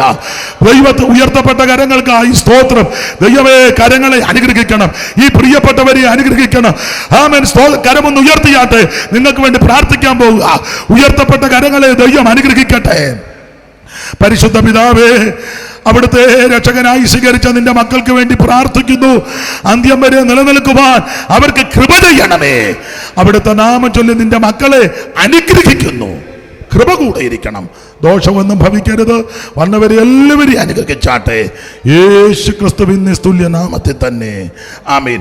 ദൈവം നിങ്ങളെ എല്ലാവരെയും അനുഗ്രഹിക്കട്ടെ. ഈ ശുശ്രൂഷയ്ക്ക് എന്നെ ക്ഷണിച്ച സ്റ്റാൻലി, അദ്ദേഹത്തിൻ്റെ വാത്സല്യ പിതാവ്, ആമൻ, ഇന്നത്തെ അധ്യക്ഷൻ, മുമ്പേ ഇവിടെ വന്ന് അനുഗ്രഹിക്കപ്പെട്ട പാട്ട് പാടിയ സുവിശേഷ പ്രവർത്തകർ, കേട്ടിരുന്ന ദൈവമക്കൾ, ആമൻ, ഗായക സംഘം, എല്ലാവർക്കും നന്ദി നന്ദി. എനിക്കൊന്നേ പറയാനുള്ളൂ, യേശു ക്രിസ്തു ഏക ദൈവം, യേശു ക്രിസ്തു സത്യദൈവം, യേശു ക്രിസ്തു മാത്രം ദൈവം. ആ കർത്താവിനെ ഭജിച്ച് നല്ല അന്ത്യം പ്രാപിപ്പാനേ അവർക്കും ദൈവം കൃപ നൽകട്ടെ. ദൈവം നിങ്ങളെ അനുഗ്രഹിക്കട്ടെ. ആമേൻ.